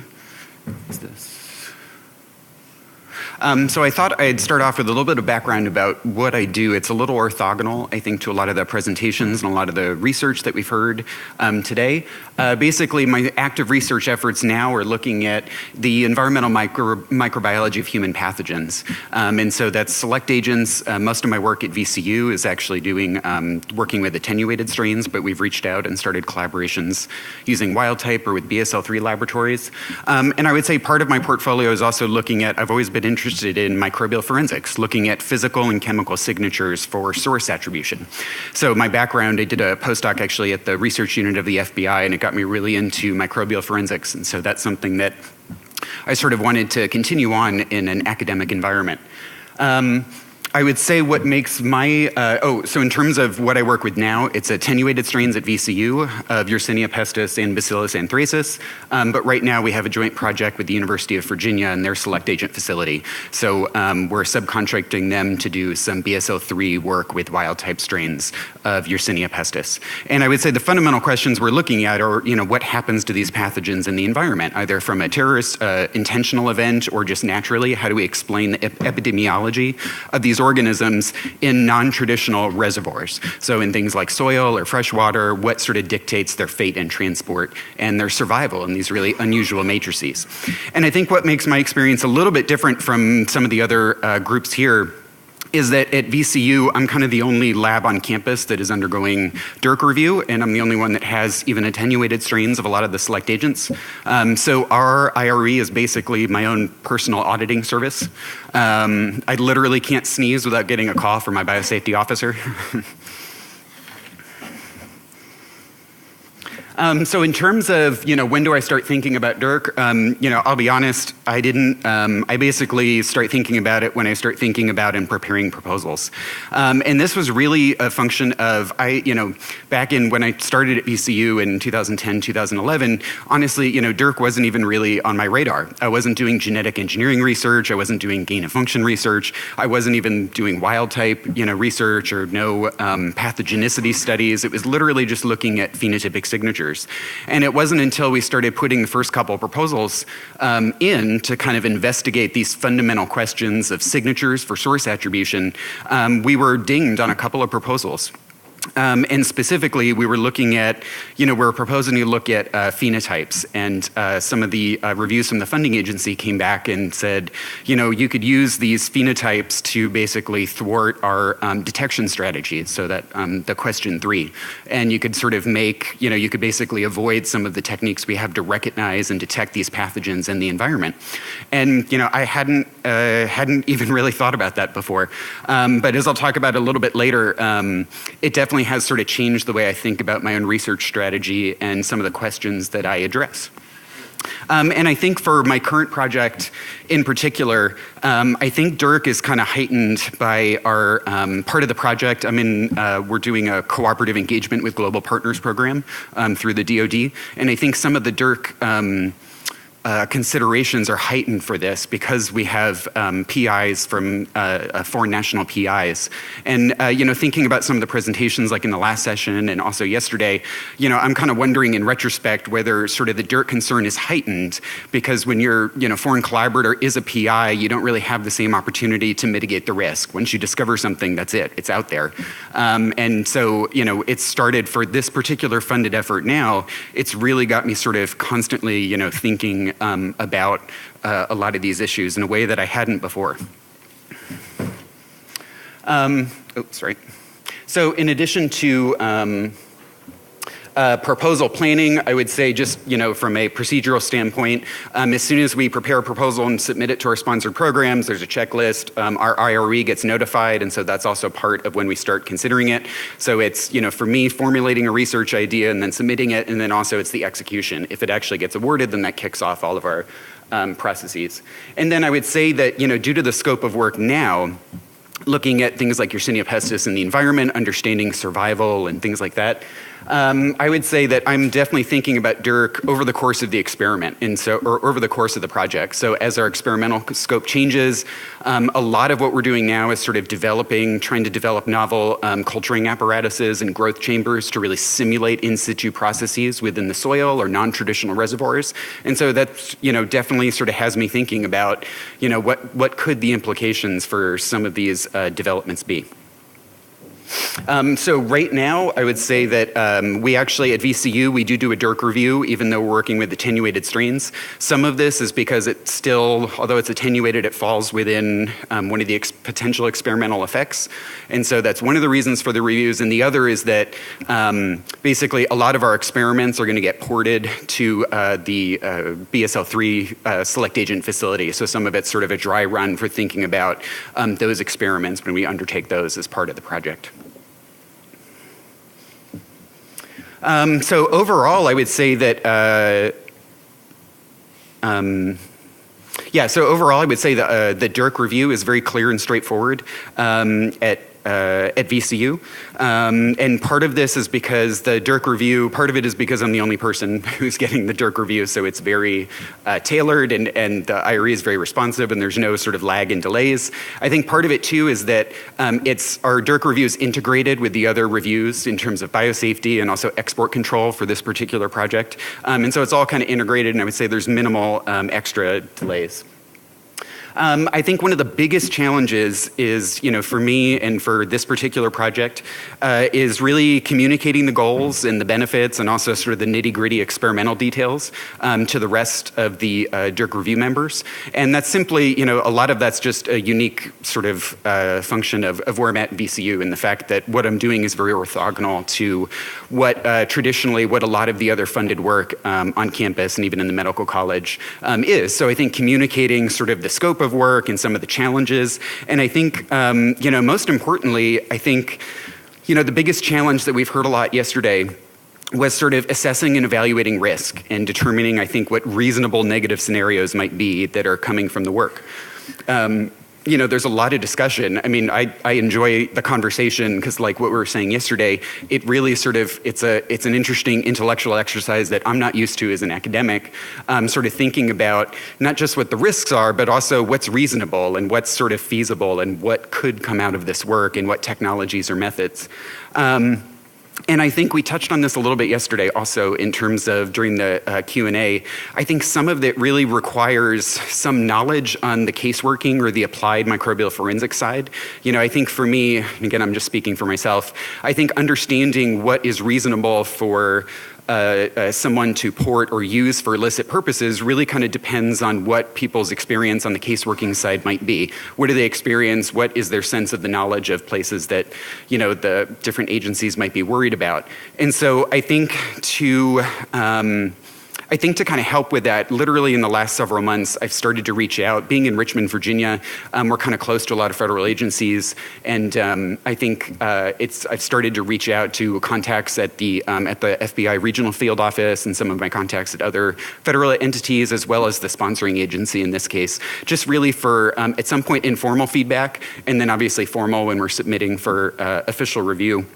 and really just getting their help just assessing the risk. That becomes really critical. And I think the other thing is that it's really about, let's see, oops. It's also kind of about early communication with the IRE. I think in terms of, I think our export control officer, who's also part of the IBC and some of the other reviews, I think he's been really great about being proactive and really sort of discussing things with me on an informal basis, just one-on-one communication so that I can sort of convey the goals and scope and potential risks of the work so that we can have productive discussions during our official IRE meetings, that becomes really critical.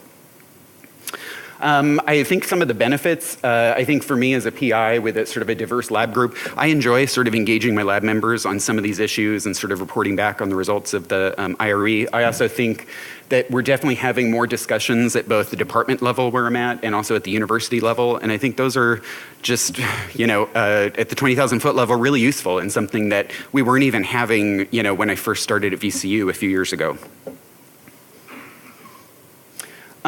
So I would say in general, Dirk considerations have definitely altered in some ways kind of my approach to research.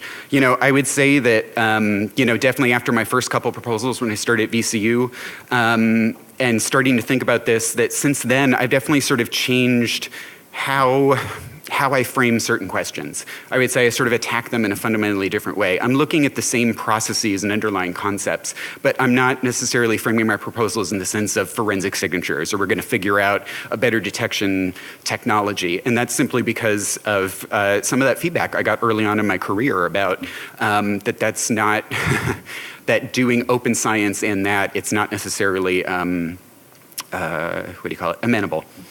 And so I think in some ways I haven't really changed my research interests. I've just kind of basically gone after different, it's basically a fundamentally different funding strategy, sort of going after more, framing it more in a basic science perspective. And I think ultimately, like, it's helped me. It's helped diversify my research portfolio. I think thinking about my questions more from a fundamental perspective rather than an applied perspective have really helped me go after different pots of money. And so I think in that sense it's been really useful. And I think in terms of on a small scale, I've also sort of started thinking about specific experimental procedures that I do along the way. There are certain experiments, like in terms of stability and helping improve the preservation and survival of organisms in the same form that might be recovered as forensic evidence. I've kind of toned that. I really don't do much of that anymore. I would say I'm still interested in it, but I would say I sort of think about that again with more of a Dirk mindset. So in terms of lessons learned, I think definitely having early discussions with the IRE on the goals and scope of the research, I think helps. And I think a lot of times, like even though we have great microbiological expertise on the medical campus, they're, I would say, you know, thinking about sort of, illicit production of microorganisms, risks and things, like it's kind of new to a lot of us. And so I think early communication, one-on-one meetings with even some of the other faculty members that are on the committee and some of our biosafety officers, I think that's a huge help for me going forward. And I think also getting feedback on the project, not just from the direct stakeholders, but from, again, sort of regional entities and some of the contacts that we've been able to get representing federal agencies and forensic interests. And I think, again, also with VCU, integrating the DURC with other biosafety reviews, biosafety, biosecurity, select agent reviews, having that being kind of rolled into one process, I think really, for me, kind of minimizes the administrative burden. That's it.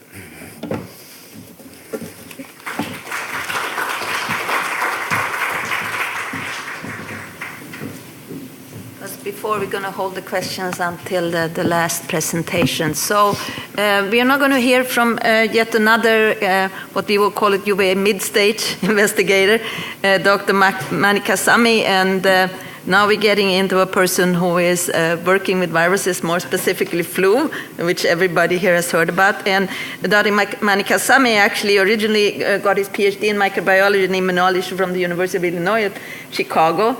he then went away and came back, but interesting enough, I just found out by reading his bio that he did his PhD work on Marburg and Ebola, also on this list. I don't think he works on that anymore, but then he went to the lab of the Garcia Sastre lab at Mount Sinai, where he actually engineered very useful viruses using reverse genetics that carry fluorescent markers that now make it possible to follow these viruses in real time and space, I guess. And he is now currently an assistant professor in the Department of Microbiology at the University of Chicago, and his work now focuses on, I guess, using these and other tools to understanding host and viral factors, which is very, very close to my heart. I do it on HIV, which is not on the list, quote unquote, but it's still very near and dear to my heart that these kind of studies get performed with as many viruses as possible. So I'm looking forward to your presentation. Thank you for the kind introduction, and I'd like to thank the members of the NIH Policy Office for the invitation. My work with the DURC task force and at our institute is mainly involves studies with gain-of-function studies with flu, and these are with pathogens that are not, the 15 pathogens that are not listed, it's not on the list. Because as influenza researchers, we face a different kind of regulation in which, like, all the gain-of-function studies have to be justified enough to perform. I'll give you a couple of examples. So 3 of my proposals were flagged for gain-of-function, and the process and risk mitigation strategies we've developed to work at a much safer environment with these viruses. I'll give you a couple of examples of them. So at University of Chicago, under the leadership of Joe Canabracchi, we have an excellent, biosafety program. In terms of at the institutional level, we have 2 committees, which there is a IBC committee and there is a select agent IBC committee. So the IBC committee mainly reviews protocols that are involved in the Hyde Park campus, which is just south of here.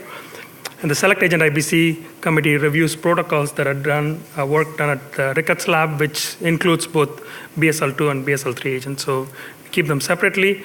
And our work with avian flu in 1918 occurs at the Ricketts lab, and they are reviewed by the IBC committee. Apart from this, we also have a DURC task force, which reviews all the protocols that concerns with dualuse research.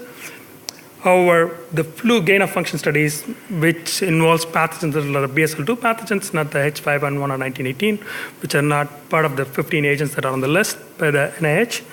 So the gain-of-function studies are reviewed by the same task force because it's already, they have pretty good understanding of, evaluate these proposals. So I'm part of the DURC task force. Of course, when my grants are reviewed, I'm excluded from the conversation and what the consensus the committee arrives at.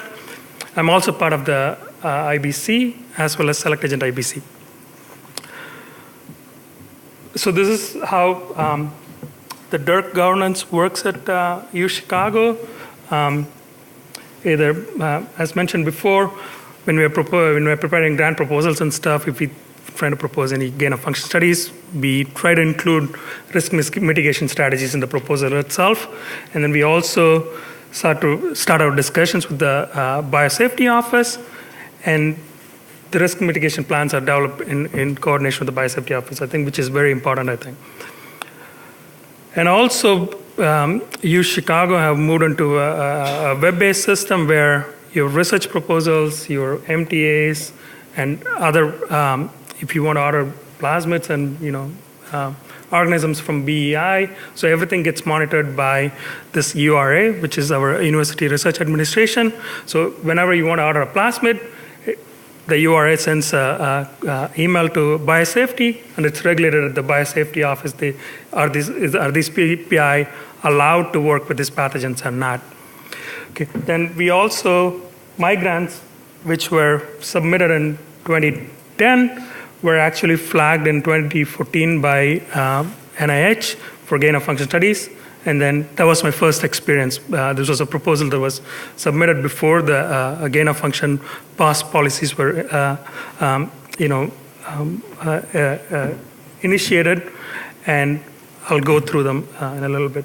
We also now we have a web-based submission for protocols of IBC and select agent IBC, so which covers if you have any research that has DURC concerns. So then, based on the questionnaire, it gets flagged and then it gets reviewed. As I mentioned before, while we're doing MTAs, as well as we're trying to acquire reagents from AdGene or BI resources, they also get flagged by the University Research Administration, and then the Biosafety Office is notified. That also initiates the process of, are these PIs approved to work with these pathogens or these reagents or not. And the DURC assessment is based on, the committee is based on these 4 questions. Is there, this is whatever technology or questions we are addressing or mutations we are making, can it pose a threat to public health security and safety? And most of them, is there an immediate danger? And what kind of danger that could pose, the knowledge of this mutations or changes? So I'll give you a couple of examples of my grant. So I received a K-99 grant in 2011. It was fine. We proposed to make mutations in the NS1 gene. So NS1 gene is of influenza virus is involved in blocking some of the host antiviral pathways. So we proposed to make mutations in this PR8 strain, which was previously described. So this is the strain that the vaccines are, it's a backbone for vaccine manufacturing. Okay. So however, since the PR8 has a defect in a couple of functions, so we wanted to restore back the function and ask the question how it changes the virus, how it changes the immune responses to virus. And in that way, the knowledge is gained from the studies will allow us to develop better vaccines. Okay, so NIH contacted us around October 22nd of 2014. They gave us a 90-day response time.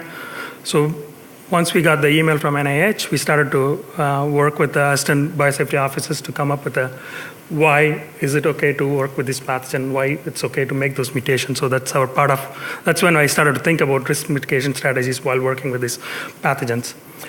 So the DURC committee formally reviewed it on January 16, 2015, and then we submitted the University Research Administration submitted the analysis by the DURC task force, and finally the NIH approved those studies by February 22nd. So it took us around 4 months to do those analysis and getting approval to restart the work.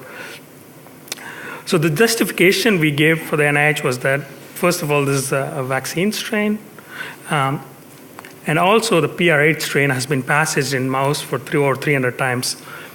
And fortunately, we were able to find evidence in literature from studies done in 1971 where they have administered PR8 strain to humans and was found to be non-infective. And so based on this evidence in literature, we were able to justify to the NIH this strain is non-infective to humans, even though it grows well in cell culture, it replicates well in mice, but this strain doesn't pose a greater risk to humans or the workers. So I have to disclose that all the people that work in my lab, BSL2 or BSL3, they are vaccinated against flu strains, at least for seasonal flu strains. So it's not a requirement, but we encourage, because Chicago has the policy that you can force people to get vaccinated, but all my people in my lab are encouraged to get the vaccine. So that was one strategy, so working with a strain that doesn't pose a greater immediate risk to human health. So we had 2 other grants that also got flagged by the NIH. So however, based on our experience in 2015, the proposals we developed included risk mitigation strategies. Okay, so this, can I go back? Yes. So again, this is another aspect we are trying to understand is that what are the host factors that NS1 protein is interacting with. And we found a host factor that human viruses interact with, however avian viruses don't interact with. So this function is present in all human strains, all circulating seasonal strains. But this function is not present in one of the avian strains, which is a H1N1 avian strain. So what we did was that we wanted to make a gain of function in that gene. However, we wanted to include a risk mitigation strategy of including a HA and NA from seasonal strains. So flu virus has a segmented genome, so you can do reassortments to you can change the genes. And the protection in humans against flu strains are mediated through the HA and NA genes. So immunity against an HA and NA protects you against. So since this was a project that was developed in 2015, so we proposed to use a seasonal HA and NA, removing the avian HA and NA from that, and use a human HA and NA. So the assumption is that here is that millions of people have been exposed to the 2009 H1N1 virus, so there is pre-existing immunity in the population, as well as the people who work with these strains get vaccinated yearly, so the risk of getting infected is minimal.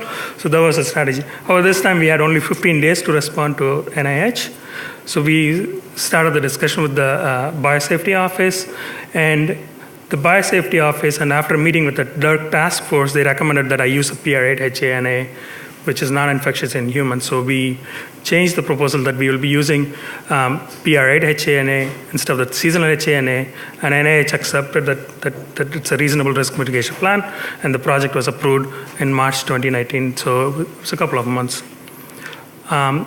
So as I said before, and since the viruses we were using is not covered by the 15 agents that there, when the DURC policy was changed to only to 15 select agents, my program officer contacted me that suggested, indicating that it'll be okay to use the initially proposed studies as they're not covered by the DURC policy, current DURC policy. So however, in consultation with the Biosafety Office, we decided to do with the initially recommended PR8 and HANA because it's much more safer. So we started to stick with the original plan that we had submitted to the NIH. So the main lessons learned, so I think under the leadership of Joe Kanabraki, we always think that the Biosafety Office is not out to get you, or the IBC committee is not out to get you, right? You work with them, you come up with safer ways to work with the agents.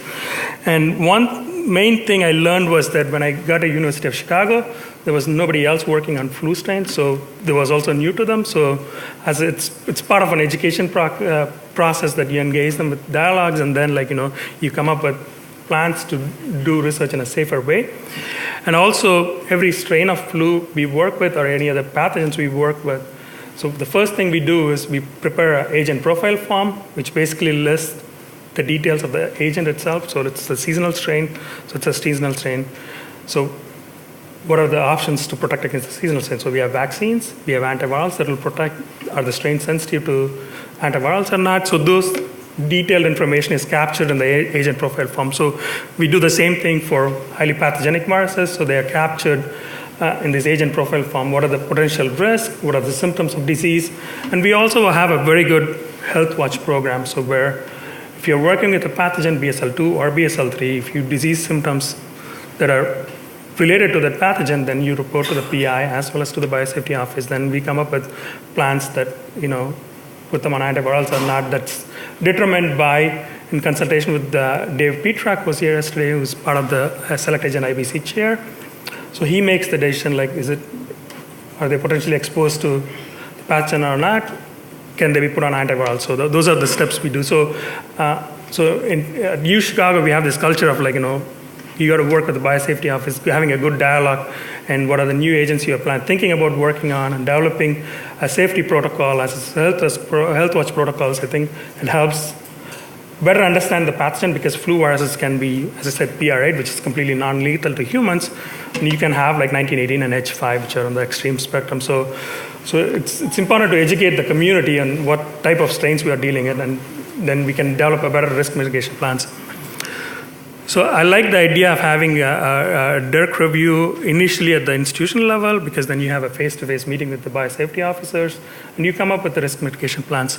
Also, the PI has the opportunity to present the work of weighing the benefits and risk associated with these pathogens, or the type of mutations we want to make. Overall, in the review of all these 3 grants, so it has sort of changed the mindset of my lab people, students, as well as the staff, because now we think about what are the potential risks associated with making these mutations before even we, think about doing the experiment. So what are the benefits and risks? And I have sort of switched to mostly designing loss of function studies for BSL-3 pathogens for H5N1 in 1918. If necessary, most of our gain of function studies are done in low pathogenic strains with different risk mitigation plan. And also we make sure that these strains are protected through vaccines or through antivirals. And two other things that have been most important in terms of better educating people is our annual training of staff and students, both on BSL-3 and BSL-2 pathogens. So it's an annual requirement for us that people get trained every year.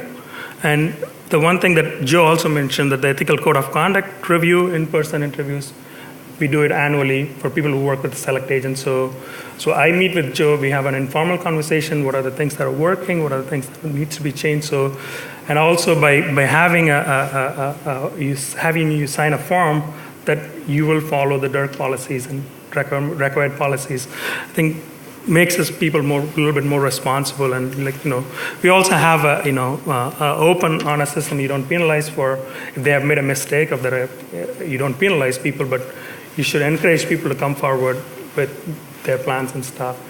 So the main message I learned is that having a great relationship with the biosafety officers and being open about engaging in a dialogue with them to really come up with a plan that you do to do safe science. Thank you very much.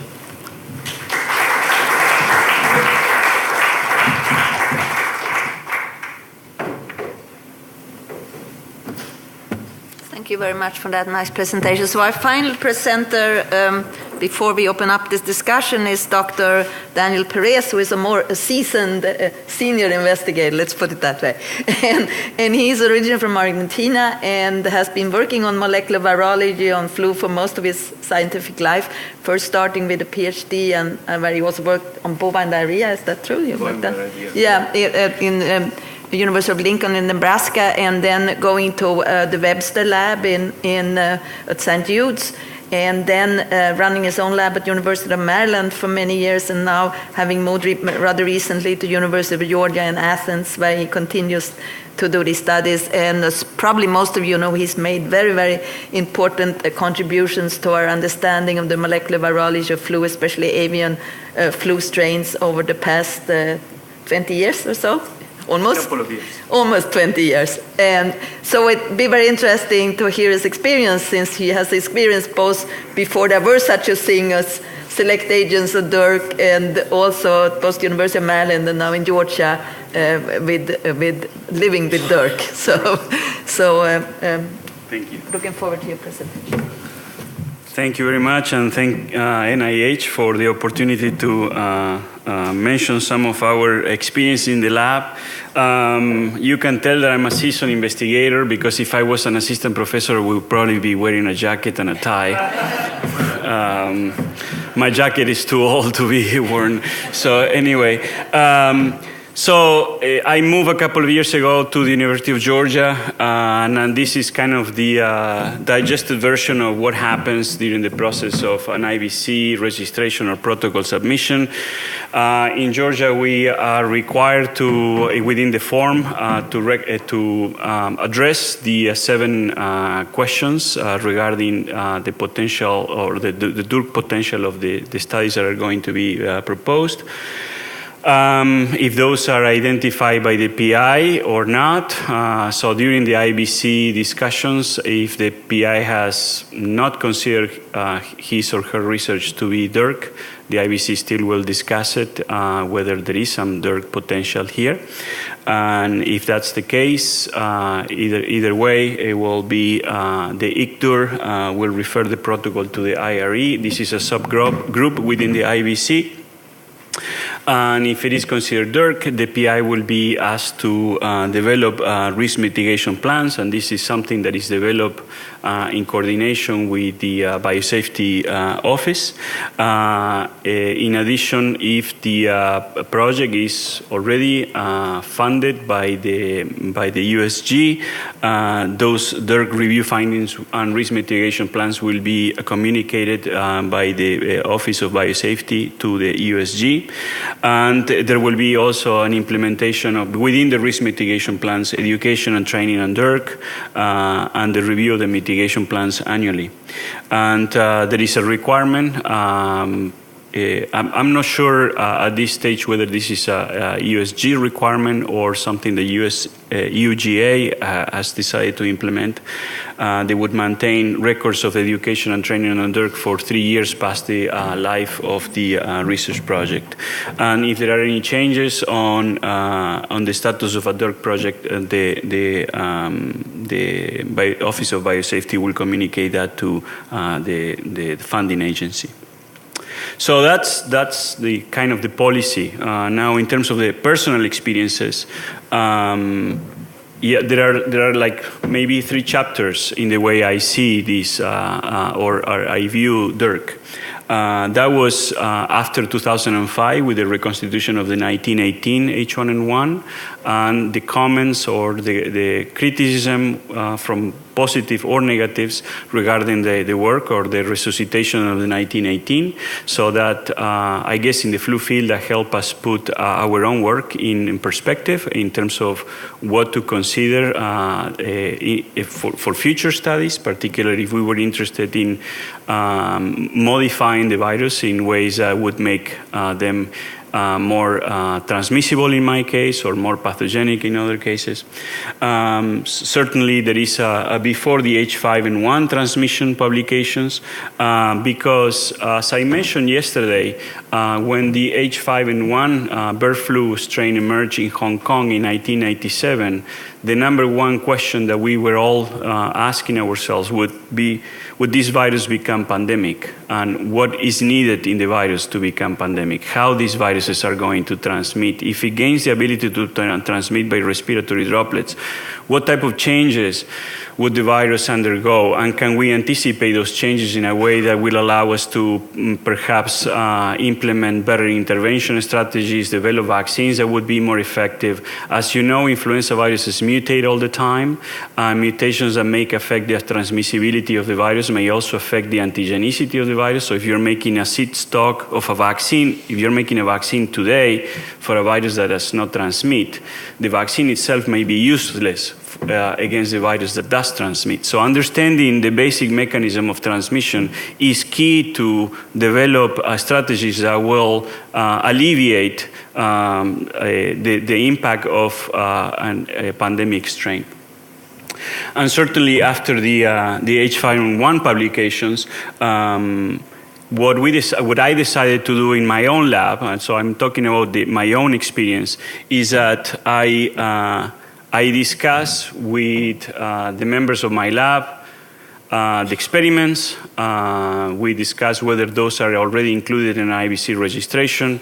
And then we start discussing, is this type of research DURC? And even if it is DURC, we can move along the registration or the protocol submission. But then what we do very hard thinking is, okay, so if the outcome of this study that we're proposing gives you, a certain scenario, are we going to be able to publish that? Are we going to be criticized for what we did? So because, one thing is, what is the information important? But if it is information important, is it important for who? Because there could be some that say what you're doing is really dangerous and you shouldn't be doing it, which we have had examples of that in our own publications after they came out. So it is important that that we discuss this internally before we go into the route of trying to decide whether the IBC will approve the registration or not. I'm a big fan of training and education within my own lab. I kind of don't have a choice for that because my wife is a biosafety officer, so I'm being told what to do at home and at work. But seriously, I think that training is extremely important because we all get people from all over the world in our labs, and sometimes we discuss things that are common sense, and actually common sense has to be taught. Something that makes common sense here may not make common sense. It's not common sense somewhere else, so you have to teach common sense.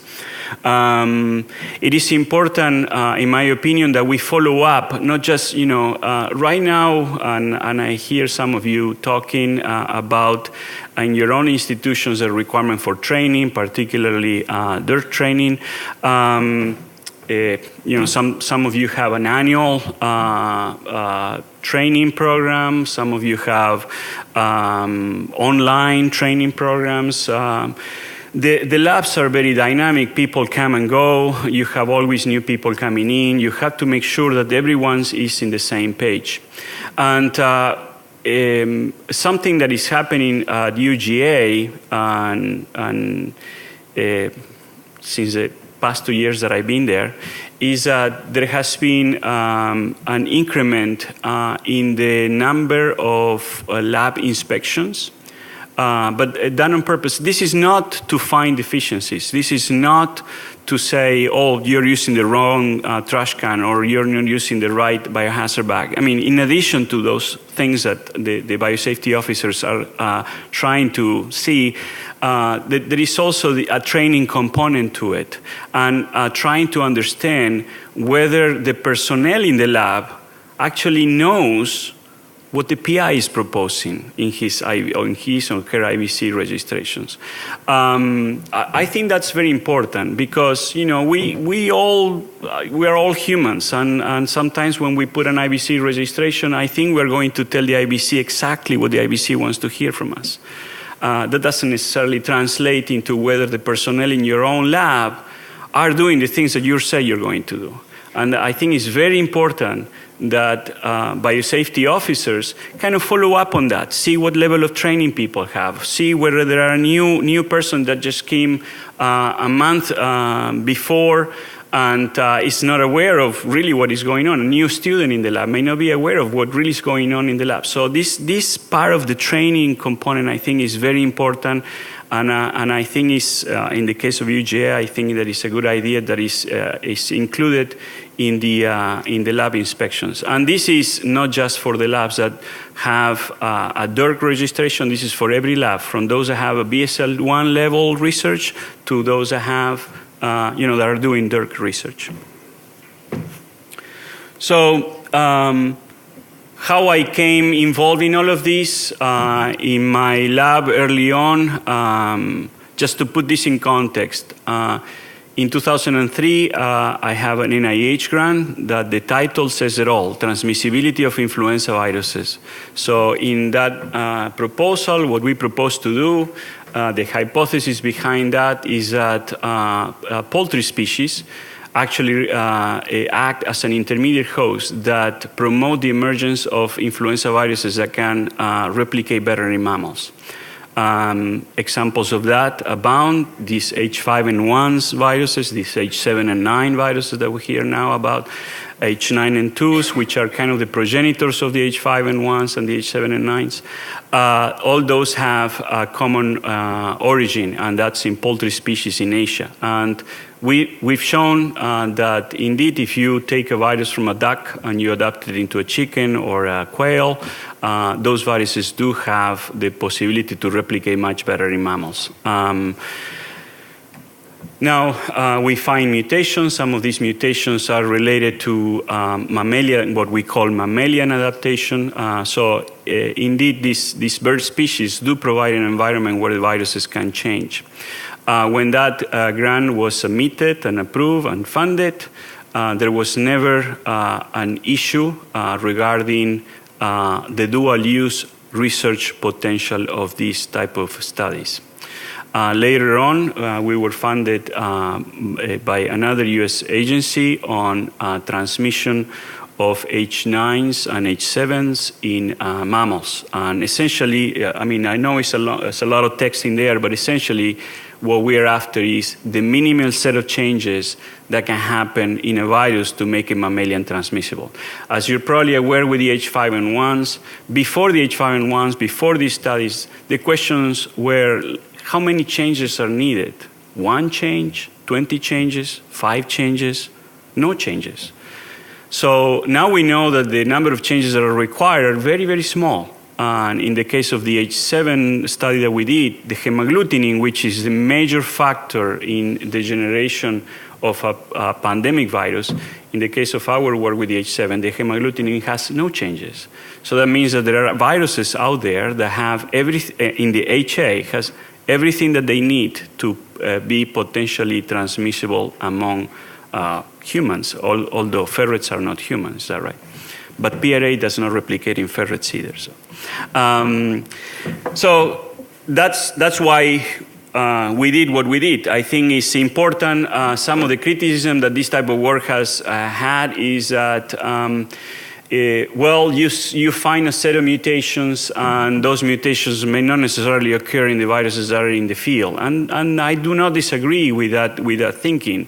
But the important thing is this is this type of work has to be repeated over and over many times with different strains in order to accumulate a map, so to generate a map of mutations that are related to a phenotype. And in this case, it's a phenotype of transmission.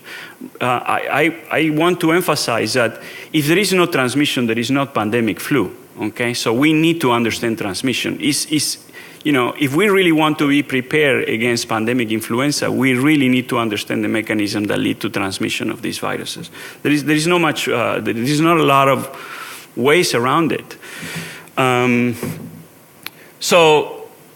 My most relevant experience dealing with Dirk per se had to do with this work that was published in Journal of Virology in 2014. So this paper was published in 2014, but the work itself was initiated in 2010. So we were kind of in the middle of this thing happening and not knowing exactly what to do. So we could have sent this for publication much earlier, but we kind of hold on to it to see what was going to happen with the H5N1 work and so on. So we had a lot of hesitation into whether we could move the publication forward because the work was already done.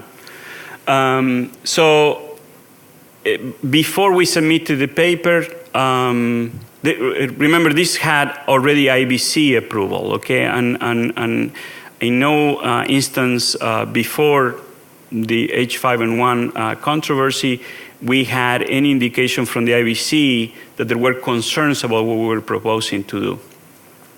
So before we submitted the manuscript, we sent it to the IBC.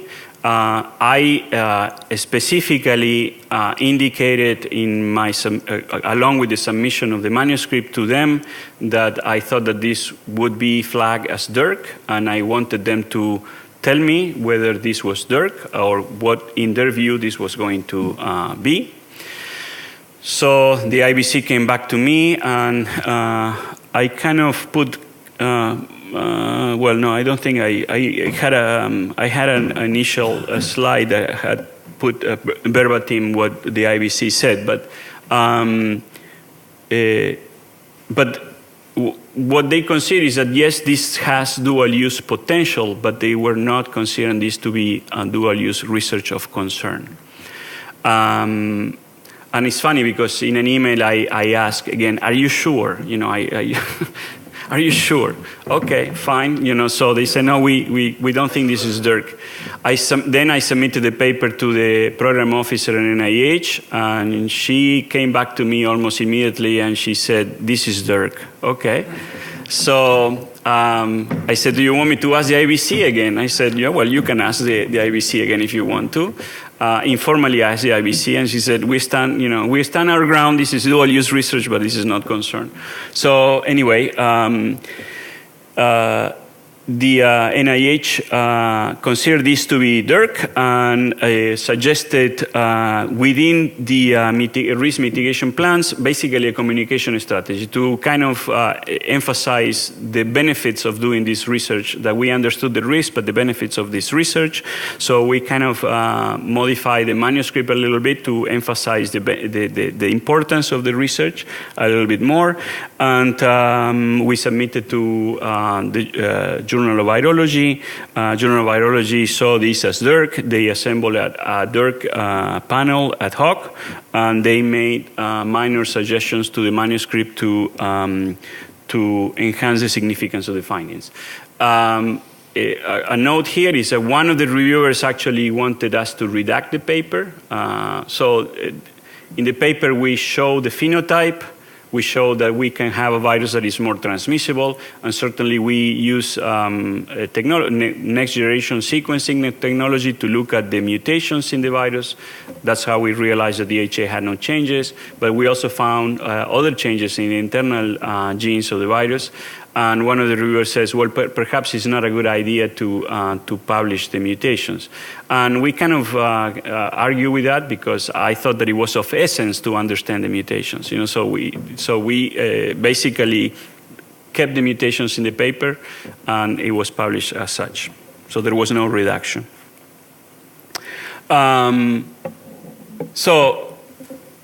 The benefit, I think that it forced me and everyone in my lab to analyze what we're doing in more of a global context, to really look at the risk versus the benefits of the research, whether this is the development of a new vaccine or testing an antiviral.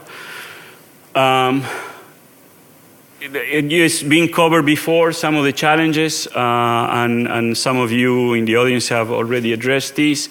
Something that today is a potential benefit, it may become a risk tomorrow, and it's almost impossible to anticipate what can become a risk in the future. A major challenge that I see with this, and I gave you an example yesterday, I think that in many instances we're starting to second guess our research.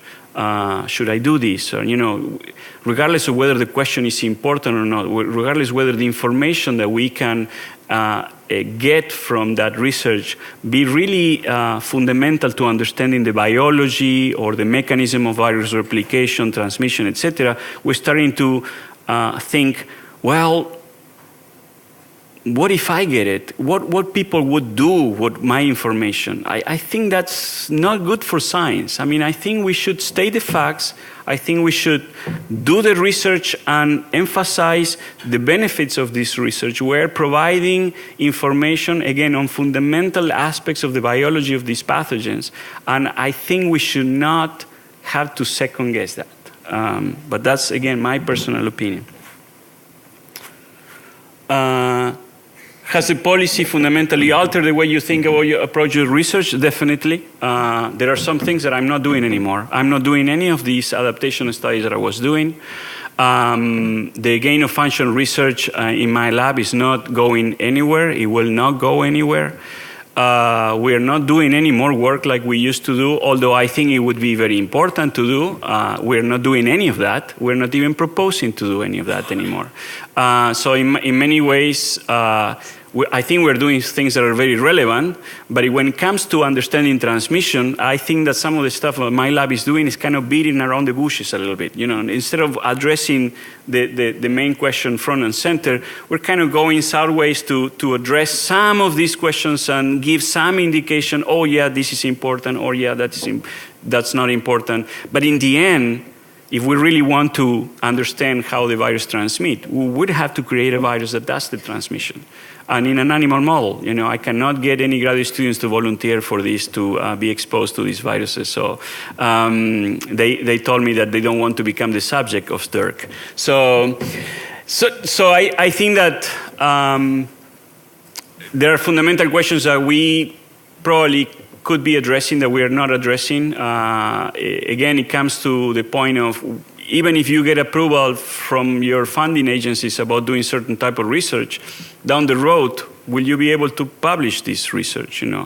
Will you be received with criticism about your work, that whether the journal accepts it or not, the criticism surrounding that work may affect the careers of the people that actually did the work. So I don't think it's good for my students or my postdocs to take them into that route.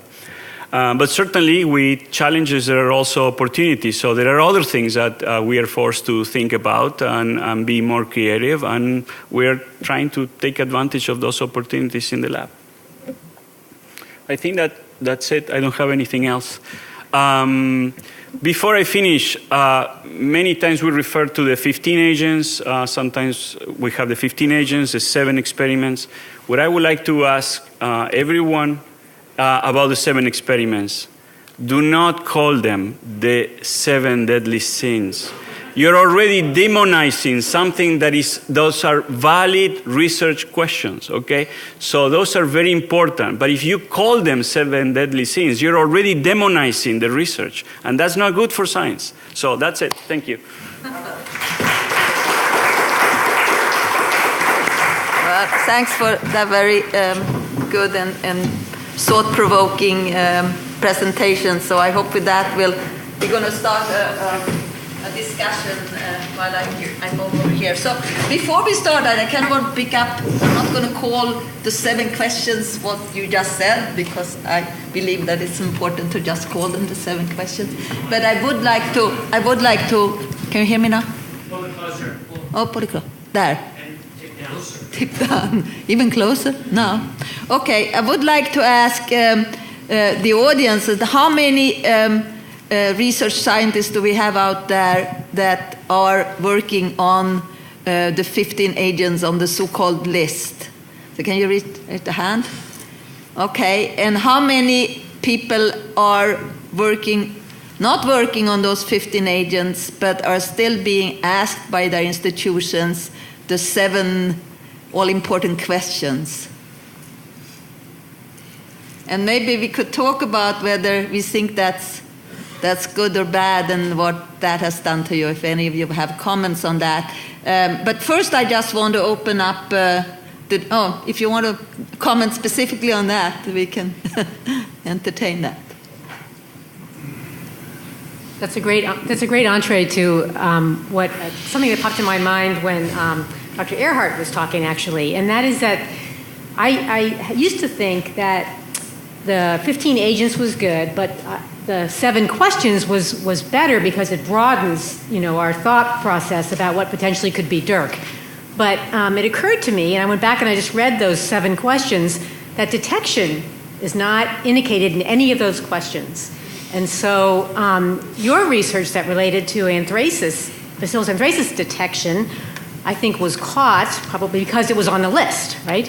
But those 7 questions for an organism which is not on the list, where one could view a certain research project being relevant in terms of maybe the inability to detect a nefarious potential bioweapon or whatever, might not be caught. I just was kind of thinking about that. So that was a great entree, Lou, into the question.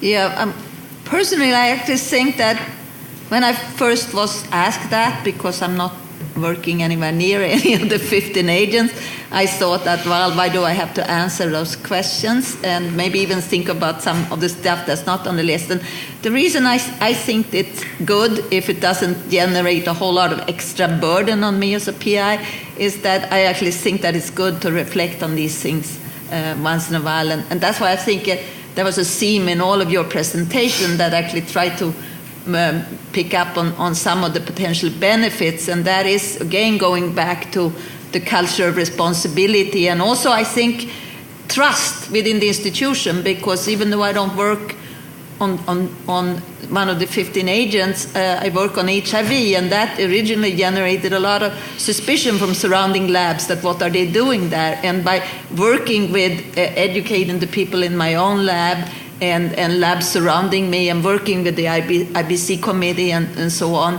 I think that built up that institutional trust, and it's of course also bigging up the public trust by working, like you said, sometimes even with the FBI, the local police, with firefighters that have to come in case there is fire in your BSL-3 lab or, God forbid, BSL-4 lab. But I think that's something that we weren't like originally as a researcher, I wasn't thinking about, but I come to realize that that's very important, and very often that prevents more issues to come up because you feel like you really can explain to people why you're doing these things. So I wonder if you have any more experiences with that you can share, or if you have any people in the audience who can expand on that. If not, you can hold that thought and you can ask whatever you wanted to ask or comment on. Gotcha. So again, I want to get to this issue of those 7 experimental questions as part of the policy that drives the IRE when applied to the 15 questions, but how it may work like a good procedure when it comes to agents that are not on that list. And I think that the initial fear that we have is that we do demonize, as Daniel said, those 7 questions. And we forget that many aspects of those 7 questions are important things that pathogens are doing right now, important human pathogens that are subverting pre-existing immunity, gaining resistance to drugs, and that those potential experiments, my fear is when we move from the IRE to applying those to other pathogens that we move with it a demonization of those experiments. And my example of a gain-of-function pause that happened was in 2014-15 when we were first awarded a study to study seasonal influenza. We had proposed to do some work in terms of a rapid system that we had for assessing antigenic drift in seasonal strains of flu, which we thought was basically evolution on steroids. We could predict what amino acids were potentially changing that could subvert vaccine immunity. In December of 2014, we were told to pause that experiment for gain-of-function concerns. And for those non-flu people in the audience, 2014-15 was a year where an antigenic drift variant of H3 actually emerged in the population and caused a tremendous spike in the number of cases and deaths due to influenza. So the experiment that we were proposing to do in the laboratory, but were told to stop, occurred in nature. And I think, and while, we were given permission to resume those experiments in April of that year after the flu season was over, I think that represents some of the problems with applying those 7 questions to other areas of research. It's fine to apply those questions to the areas of research, but one can't start with a pre-existing that if you say yes to one of those questions, you're immediately doing something that's dangerous, because in fact, you may be doing something that's incredibly important to that particular pathogen. And I do think that we escape that subtlety of applying those questions when we apply them outside of those 15 agents. And it may be because it started with applying it to those highly pathogenic agents, but I think that's the worry that I have. And then you take experiments that are good experiments to do biologically, and you put them already in this demonized category of things that are overly dangerous, when that's not the case when it's applied to other pathogens outside that list. So I don't know if it was a question, it was more, I guess, a statement or a comment about this concept of what the utility of those 7 questions are.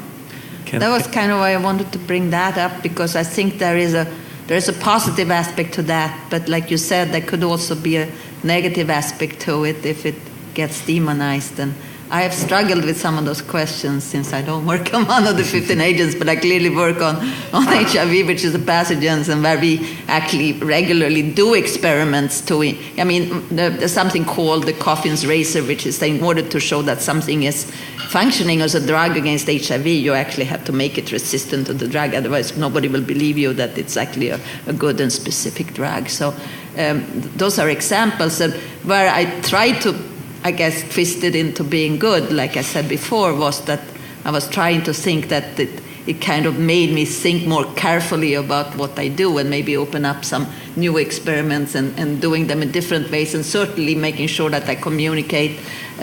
We discuss this within the lab and with the IBC and so on. I'd like to address that point.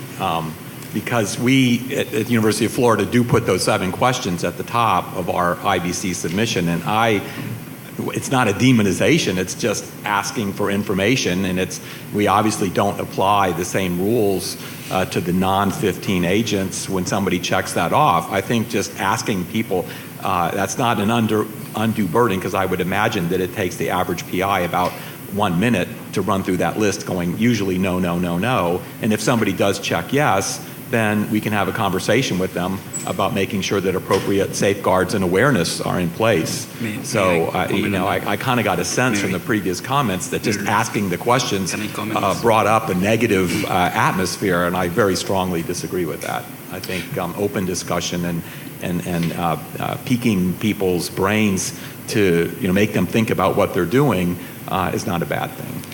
Let me clarify that the demonization comment that I made. No, I wasn't talking about you. I was talking about the last person who made the comment. No, but question. I appreciate your comment about the 7 deadly sins. So I heard some institutions do not include the DURC questions within their original submission form, or some institutions limit their DURC questions to the 15 agents.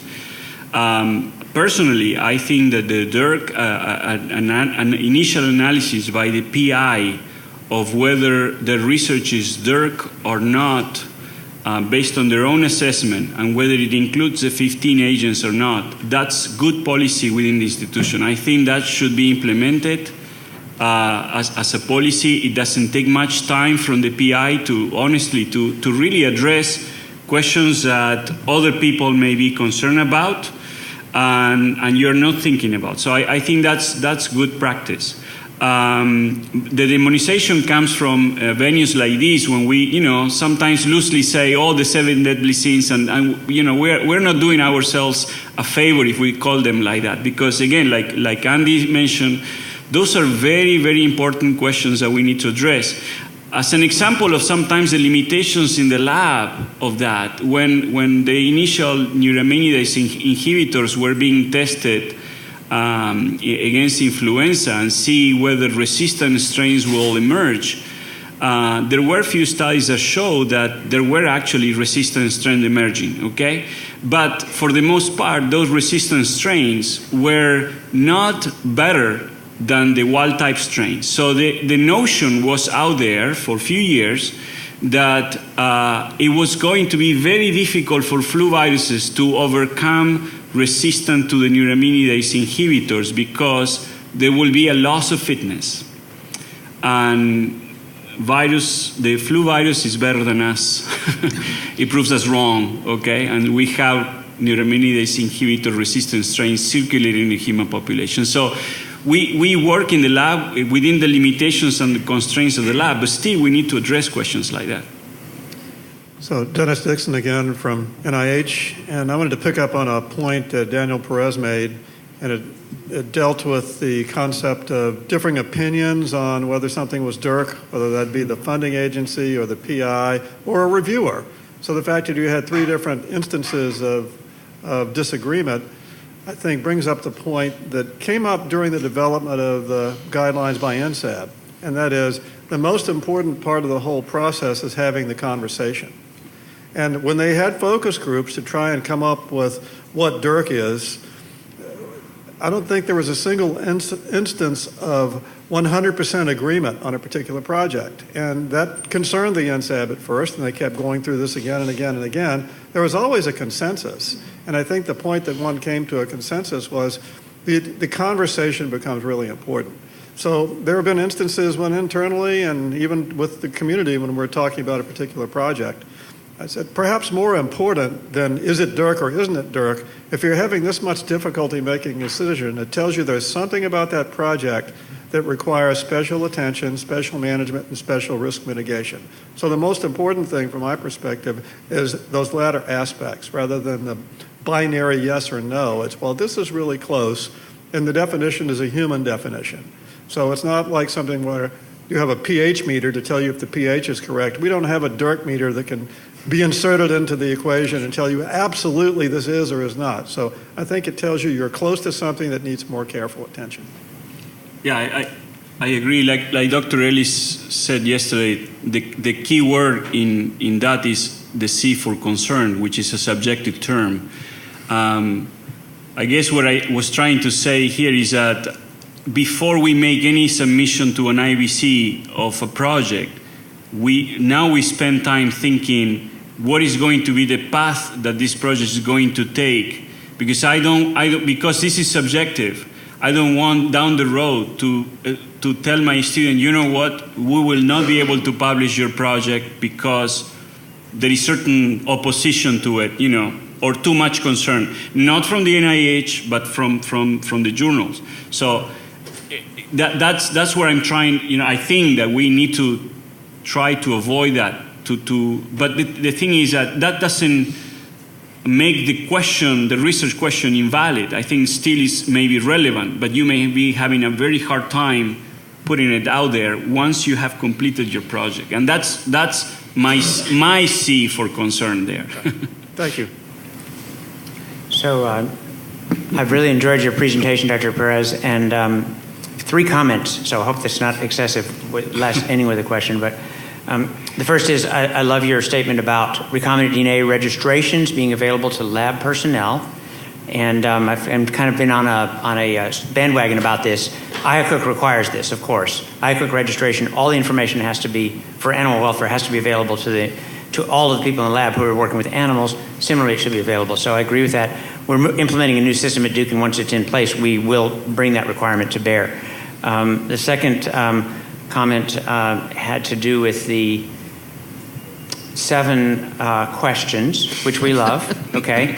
And they might be modified a little bit or tuned up or whatever, but they're good questions.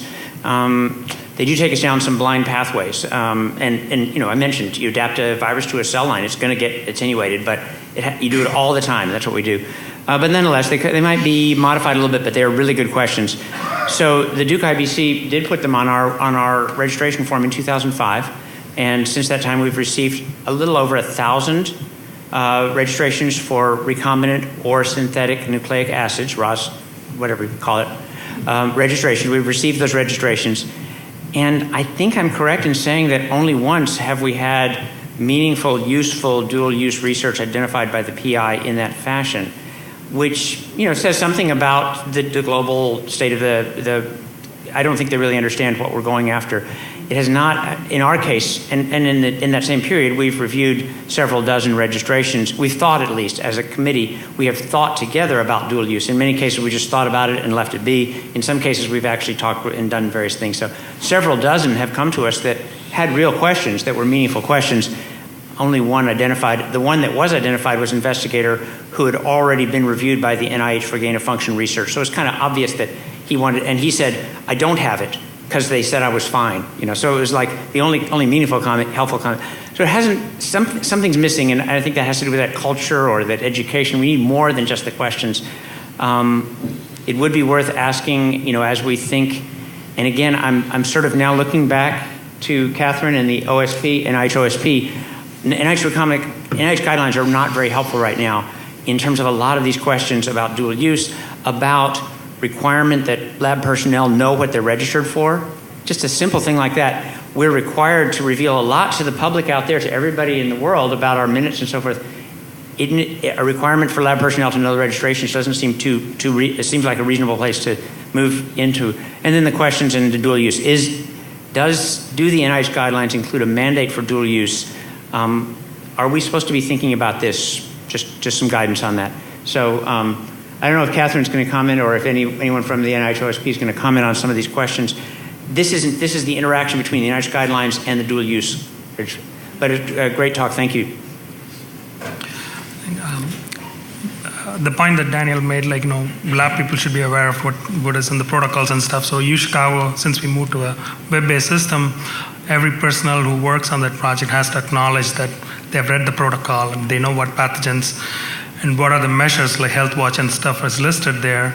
If they have symptoms of flu infection, then they report it to the PI and to the Biosafety office. And so I think moving to a web-based system, having everybody who works on the project acknowledge that they have read the protocol, they know the risks and benefits of the studies being proposed and what procedures to follow if you have an accidental exposure or it's very unlikely. It's easier to catch a seasonal flu outside than in the lab, but just they should be aware of what procedures to take. I think that's critical that everybody reads the protocol and acknowledges that they've read the protocol and they know what they're working with. Yeah, if I may follow on your comments. this is not UGA policy, it's the Perez Lab policy. We have a simple form. This particularly comes when we have to do animal studies. So the person that is going to be responsible for the animal studies has to complete a form. This is internal, this is within the lab. Has to complete the form, has to tell me which animal protocol covers that experiment, okay? So that means that they have to read the protocol, okay? And the second thing is which IBC registration covers that type of research. So the people in my lab are forced to having to do these things. The problem there is that so I can use the outcome of the form as a record of training if you wish. But I'm not asking them to sign any paper after that, okay? I don't have a signature after that. But they're being forced to do these things because I think it is, like I said, the common sense thing, something that makes sense to you may not make sense to someone that comes from a different country. So that you have to constantly be developing this. And, labs are very dynamic in terms of both the research and the personnel. So you have to, in order to be on top of these things, you have to really kind of be proactive. Now, I'm not suggesting to NIH to put a new policy that everyone has to do what I just said that we are doing, okay? But these are kind of the practices that you need to have within the lab right now, I think. So I'll give one example. It may complicate, hopefully it'll help. And there are certain instances, depending on what the research is, where you may be looking at the NSABB guidelines and the DURC issue, or you may be looking at the NIH recombinant DNA guidelines, or you may be looking at the select agent rule. Let's take the most complex of all, and that's generating drug resistance intentionally. It's one of the 7 experiments that it raises concern. So it is what it is. It's conceptually of concern. How you manage that has 2 legal manifestations. Well, it doesn't. It has 1 legal manifestation and 1 policy guidance. In that, if you're dealing with a select agent, then whether or not you can do that even has to go to the ISATAC committee, which is an interagency committee that manages select agent rules, because that is a restricted experiment. So generating resistance to the select agents is obviously worse than generating resistance to a commensal organism. And that requires approval by a committee, and it's legally covered. For non-select agent microbes, that's governed by the recombinant DNA committee. And that is if you're intentionally generating drug resistance to a human pathogen and a clinically useful drug, that needs to go to the RAC because it is considered a major action because it's a major deal. And it also represents one of the 7 experiments of concern. That's one sort of tidy little example. I know your question, Richard, probably related to all the other stuff that doesn't fall in there, and where do you go, who do you call? And but that's just a concept I wanted to share. And to address this specific question about the guidelines, when we think about sort of the fabric of oversights, some of which is overlapping in any given sort of space, our first concern is making sure there's no conflict. So that's, always helpful to hear if you're encountering conflict. And our second concern is making sure we're harmonizing them to the greatest extent possible. But I think we don't want to get in the space of becoming duplicative. And so, there are no intentions, at least in the near future, to add dual use to the guidelines beyond the natural overlap of the science that Dennis just so articulately described. I think we want to make sure right now that institutions have the flexibility. I mean, it seems, based on what we're hearing by default, lots of you are using your IBC because the requisite expertise is there for your IRE or a subset of your IBC in some cases. But I also think we want to be thoughtful about making sure we provide the opportunity to allow flexibility, thinking about when it might be appropriate to have an open meeting, such as is required for IBC, versus are there benefits in the dual use space to having a closed door conversation of the working group. And so we want to make sure that we're not inappropriately tying the hands of institutions through guidance, although you can sort of see the logical connection in that place. I just wondered if you could address the other question that has come up a couple of times here, which has to do with the requirement that persons who are working with recombinant or synthetic nucleic acids should have, non-exempt, should have access to the actual registration covering them. And the rationale behind this is that we do recognize there's non-registered, non-exempt work out there being done in labs. It's happening, right? And is that requirement a way to address that? A requirement that this form should be available? This is a requirement for animal work. All animal workers have to have access to what did I get approved for? Is that a reasonable thing? It doesn't seem too burdensome. The form's already filled out. Why not let the lab people see it? Okay, I mean, it's certainly a reasonable thing, and the NIH guidelines don't stop you from doing that. I would point out it is a responsibility of all investigators conducting any work subject to the guidelines or other things, related to biosafety, that the personnel in their lab know what the requirements are and know what is going on in the lab. And it's not just necessarily the people directly working with a particular agent, it's all of the people that are using that space. So whether they physically get a copy of the registration document or they're trained about what the bottom line things are that they need to know about for working in that lab, I'm not sure. It might be a distinction without a...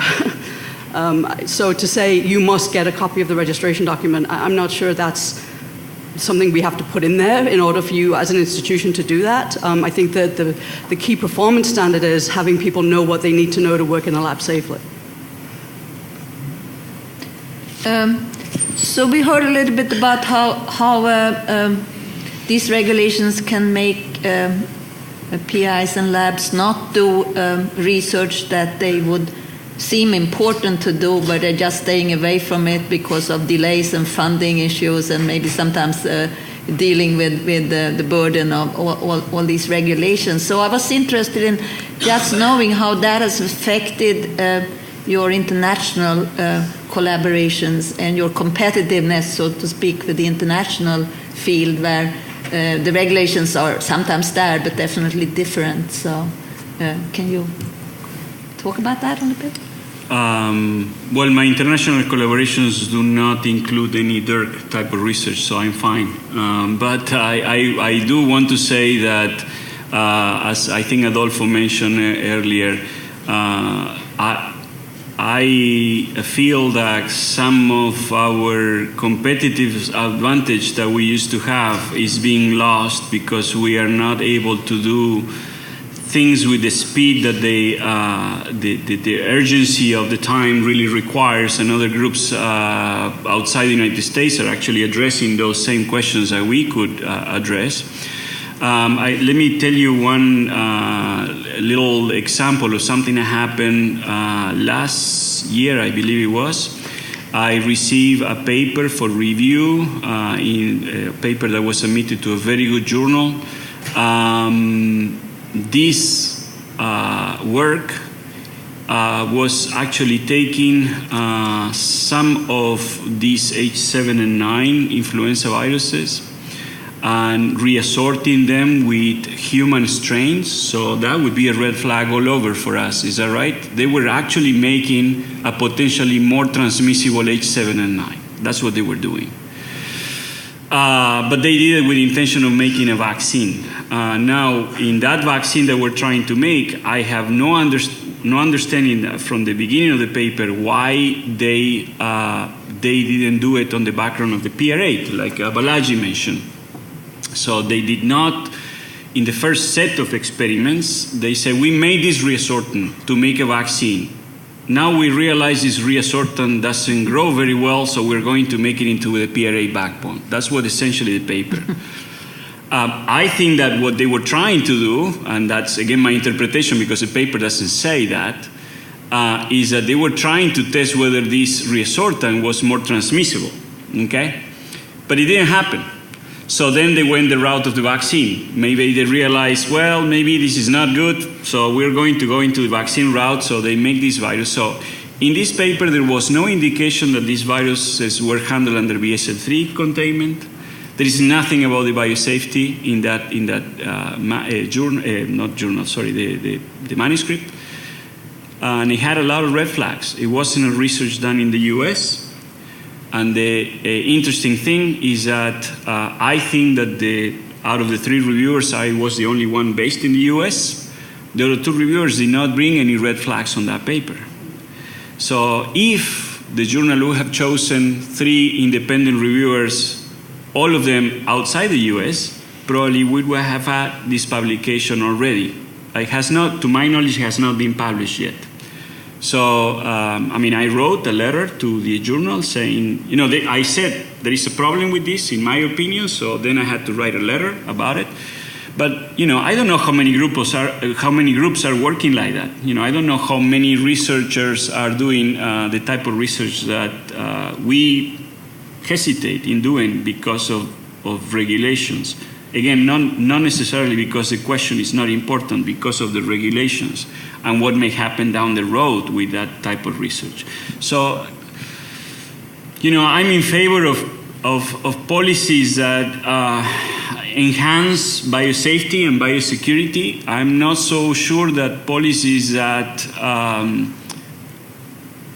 kind of put roadblocks on important research questions are good policies. And that's a personal opinion. I'm not going to go against the policies, but I'm just voicing a little bit of my frustration in terms of the type of things that I think are very important to do, and we shouldn't have to spend too much time thinking whether this is important or not. We already recognize as being important, so let's try to move ahead. That's the only way we're going to be prepared against viruses like influenza viruses. I was telling Dr. Ellis yesterday, this is like preparing ourselves for a boxing match. You can train, you can train, you can train, you can train. And you are probably very well prepared to take the punches. But a good coach of that boxer is going to show videos or film of the opponent. So you're going to see what your opponent, how he fights. So you're going to be better prepared. That's what I'm asking, that we are able to do, that we are watching the film. Right now, we are getting ready to take the punches, but we will not know if we will be knocked out or will we stay standing at the end of the match. So that's the kind of analogy I try to come up with, in terms of preparing ourselves against pathogens like this, like influenza. You want to make a comment?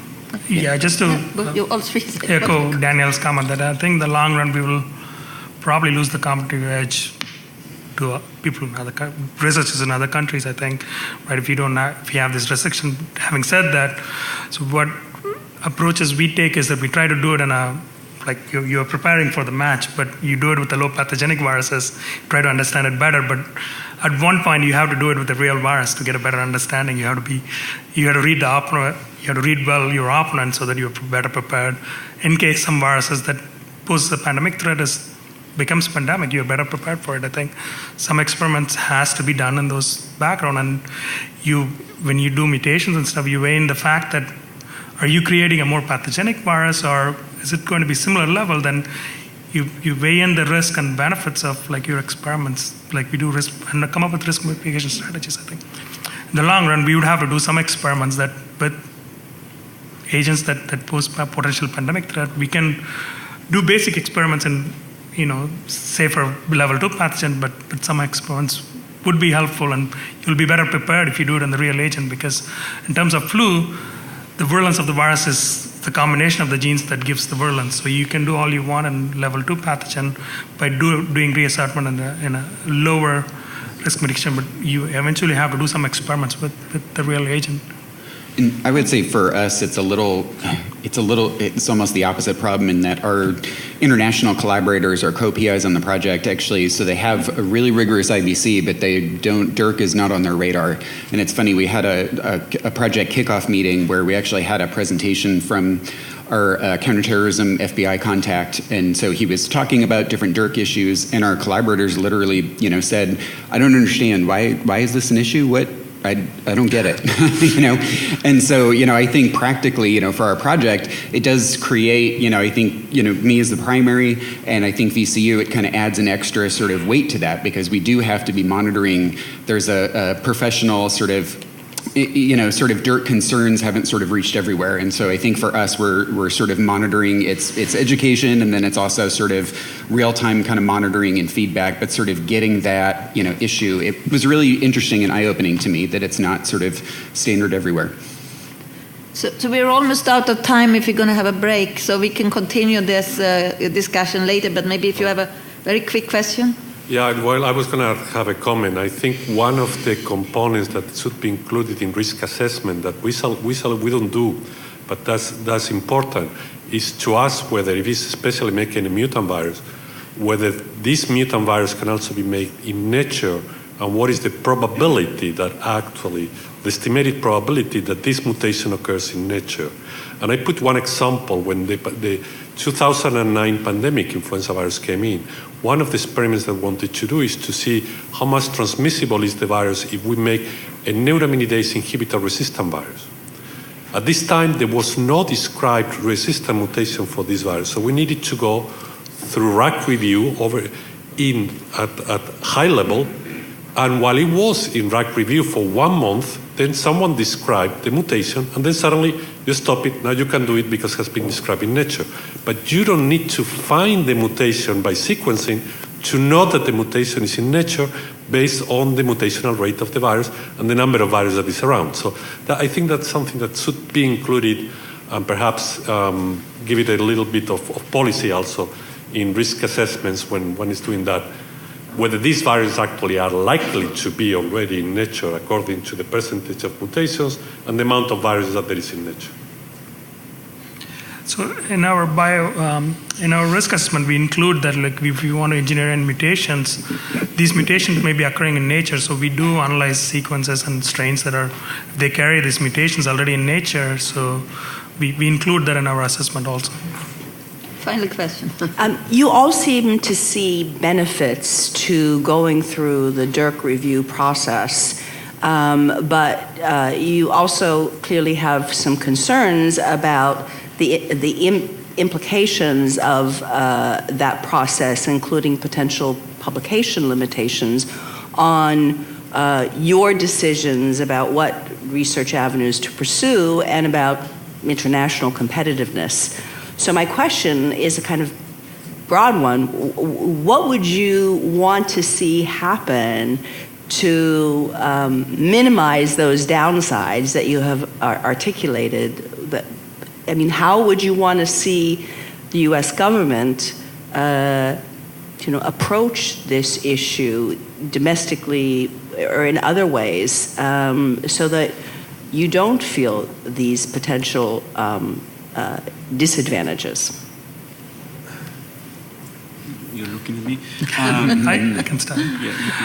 I would say that, it should be like when Adolfo mentioned yesterday, also it has to be based on evidence, do these mutations have the potential to, cause a super virus that's going to be wipe out 5% of the population or something, and right, so it has to take into consideration how they're doing it in BSL-3, what are the protection measures that are there.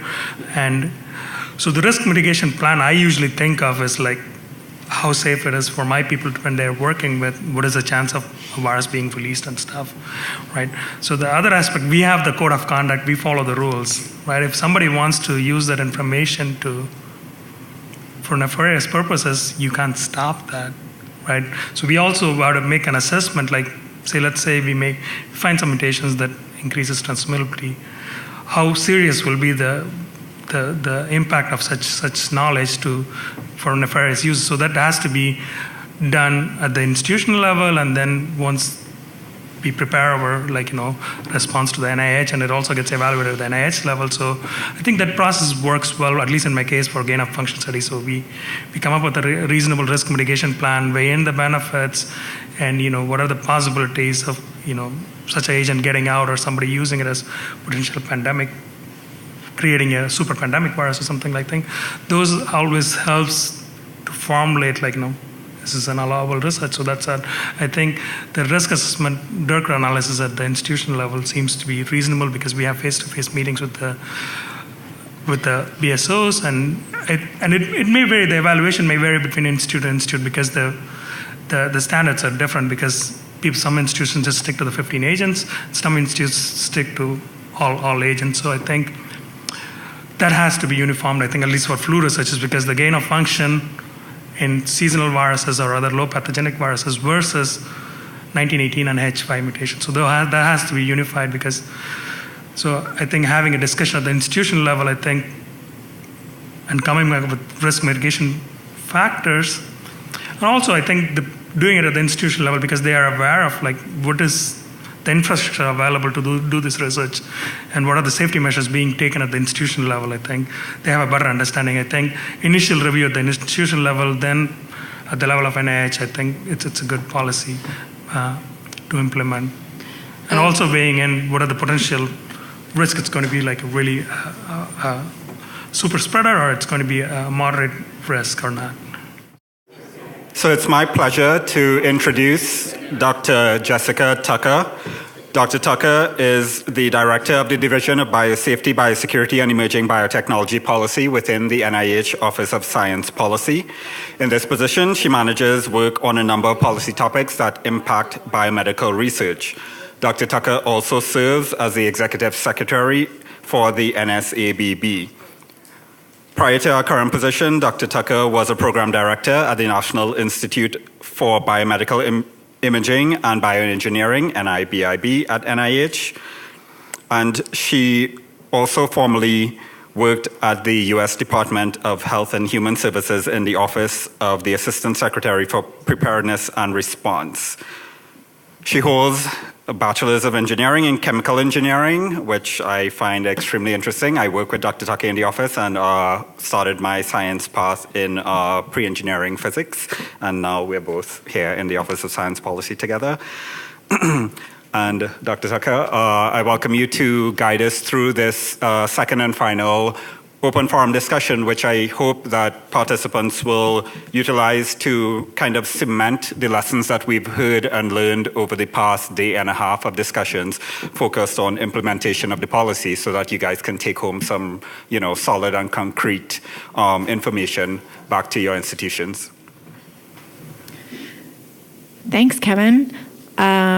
Yes, so we're in the home stretch here, and we have scheduled until 12:30 for this. But I also know that we've spent a lot of time talking about these issues over the last day and a half, and I think we're thinning out a little bit as well.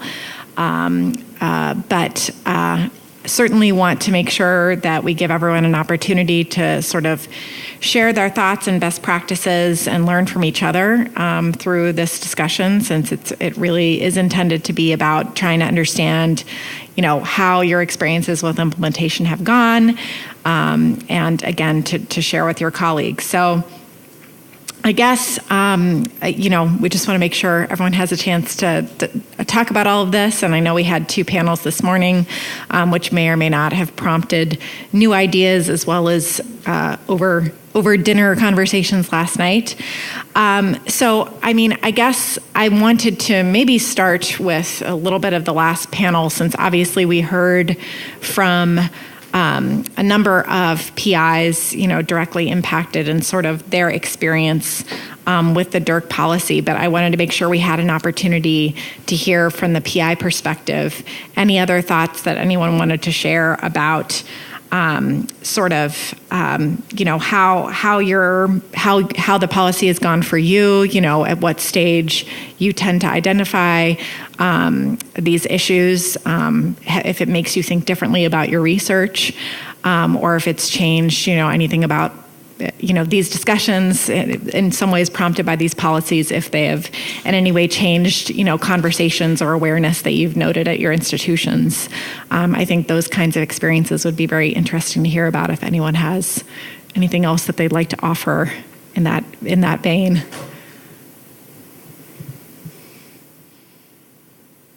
I can't tell if people are going to their seats or coming to their microphones.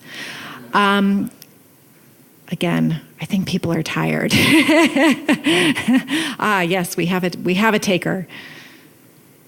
So, Rachel Levinson, Arizona State University. So not answering your question, but adding to your question. I wonder if there are any people in the audience who have any examples of work that they may be doing with industry that would not be published, shared, but would contribute to. I mean, it's obvious that it's work that's of interest in developing countermeasures for organisms and situations that we want to have done. This came up in the Fink Committee report discussion of gain-of-function studies and resistance development, for example. So I just wondered if anybody is working with industry and has examples that they maybe can't give the specifics, but where that's something of research of importance that's going on.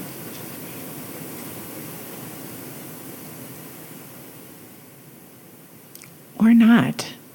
So any PIs, so maybe a show of hands, something that I was interested in earlier today was this notion of sort of who does the identifying of, possible research to get flagged, and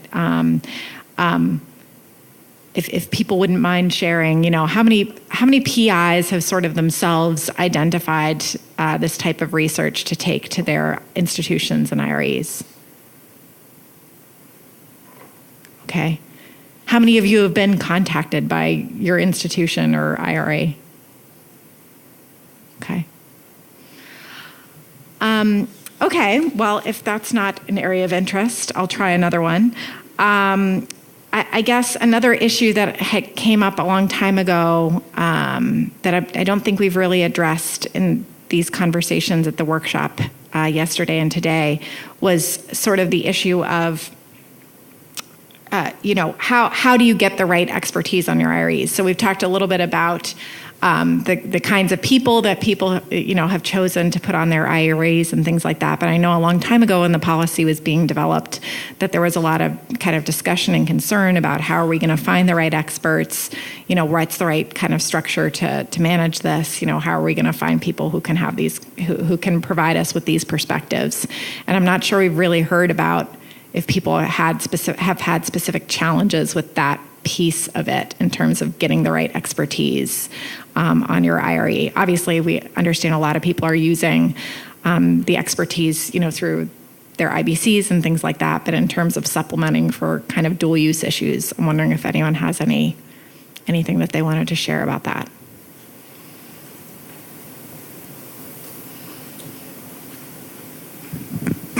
Bert Jacobs, Arizona State University. We've brought in outside expertise when we've needed to discuss some of these issues. Bioethicists, subject-specific experts, but also biosecurity expertise. And people have been willing to come in and help us to address some of these issues. How has that worked for you? Like, is it a big sort of learning curve to sort of get them to sort of understand the kinds of issues that we're talking about, or just a different perspective that's added? No, these were people who are already well conversant with the issues and were then able to come in pretty easily and look at the specific research and help evaluate the research. One thing that we did talk about a lot during the course of developing the governance kind of way of thinking about how to set up a framework for the oversight of this research was the notion that, understandably, a very small amount of research is ultimately going to end up being DURC. At many institutions, you may not see this very often. Maybe you might review a handful of protocols every couple of years, and at some institutions you would have a lot of research that might need to be looked at. Even if it ultimately didn't become DURC, you would at least build up this kind of expertise of review, whereas at other institutions you might not do that because you're just going to see this kind of work so infrequently. And there was talk about things like sharing IREs between kind of like regional areas or external IREs or things like that. Has anyone thought about that kind of model in terms of, a regional group of experts that might get together to do the IRE review or anything like that. I think Joe might help me out here. Joe Canabrocchi, I was going to bring this up myself, but back in the days of the regional centers of excellence, I floated the idea with one of the PIs of one of the regional centers that it would be a very responsible thing for the RCEs to provide that kind of support to the region. And of course, that wasn't very well received. But I think that's a possibility. I think that's a good idea. I think one of the challenges there is you'd be dealing with support systems and all the infrastructure that you're really not that familiar with. And so that would be somewhat of a challenge. But I could imagine a model that might work where there would be regional resources available for that type of activity. So Joe reminded me of the SERCEB, Southeast Regional Center of Excellence for Biodefense and Emerging Infections and all that stuff. That was an example where this was actually funded. The NIH actually funded this Policy Ethics and Law Center to do study of this kind of questions as part of the Regional Center of Excellence program. And that was a special time, and it was a time where you could get funding for a lot of things in select agents and biodefense and so forth. Today, we have a number of infectious disease response training centers that are funded by the NIEHS, using some leftover Ebola money, apparently, because Ebola stopped. We don't have Ebola right now, so what are we going to use it for? But this is really rare, the idea that government would fund initiatives in this area, and I think that might be a valued money. I mean, I think you get some bang out. I think you got a lot of bang for your buck out of SERCEB. I'm hoping you're getting a lot of bang for your buck out of Did Right and the other infectious disease response training programs. Today, it's free on the web because it was funded by NIHS. So. Just something to be thinking about. I guess there probably aren't many funders in the room, but I think Dr. Dixon is a funder, right? So think about this, and the CEC rep. So think about that as being a potentially productive area for funding. I guess another thing that we talked maybe a little bit about through the session focused on sort of awareness and education earlier this morning, but it's been brought up a few times, is the companion guide that was issued as part of the policy. We actually made some relatively minor modifications and have new copies for you here today, which will soon be posted on our website as well, with those minor modifications. But we're happy to hear that it sounds like a lot of people have found that to be a useful resource, but I'm wondering if people have any other feedback on either, the kinds of, advice and guidance that is in the companion guide itself, as well as, if there are other kinds of, resources such as those that you wanted to, suggest or comment on that would help you in implementation. I just say quickly, I repeat what I said yesterday, and that was I found the communication tool that NSABB published to be very helpful as well. So I would encourage people to look at that if you haven't already. So I just wanted to comment on the education and awareness issue. That it strikes me that there's sort of, as I see it, three sort of overlapping spheres here, which may or may not be completely overlapping. And for this discussion, we're talking about, the 15 agents on the list, and that, for better or worse, the list-based approach, it's pretty well defined of what that encompasses. And so trying to identify the folks who are working with that, as Richard pointed out, anybody working with botulism, regardless of the amount, so there may be some issues with the list, but at least we know what the list is. Then there's the flu arena, and more broadly, the pathogens of pandemic potential arena, where there may be some guidance forthcoming about work in that space, particularly about the gain of function. But clearly the flu people are acutely aware of the issues surrounding those kinds of issues. But it's that third group that we've touched on, HIV, other groups where people may be doing things with the 7 effects, but they're not covered by this policy, they're not covered by the gain of function. And I think that's where I think the different institutions have taken some different approaches of how to include that group and educate that group. And it strikes me also that this is maybe where the two parts of the concern part, this notion of the biosafety, biosecurity, how do we protect the people who are doing the work and the community, that part may specifically more be relevant to that third group versus this, how do we protect the knowledge issue, which is the tougher nut to crack, I think, which is applying to the first group and to some extent to the gain of function group. And so having some education that reaches out to that third group, but maybe perhaps focusing on the biosafety, biosecurity, which is already going on at every institution, but just sort of having an enhanced look at it that way might be a way to address that.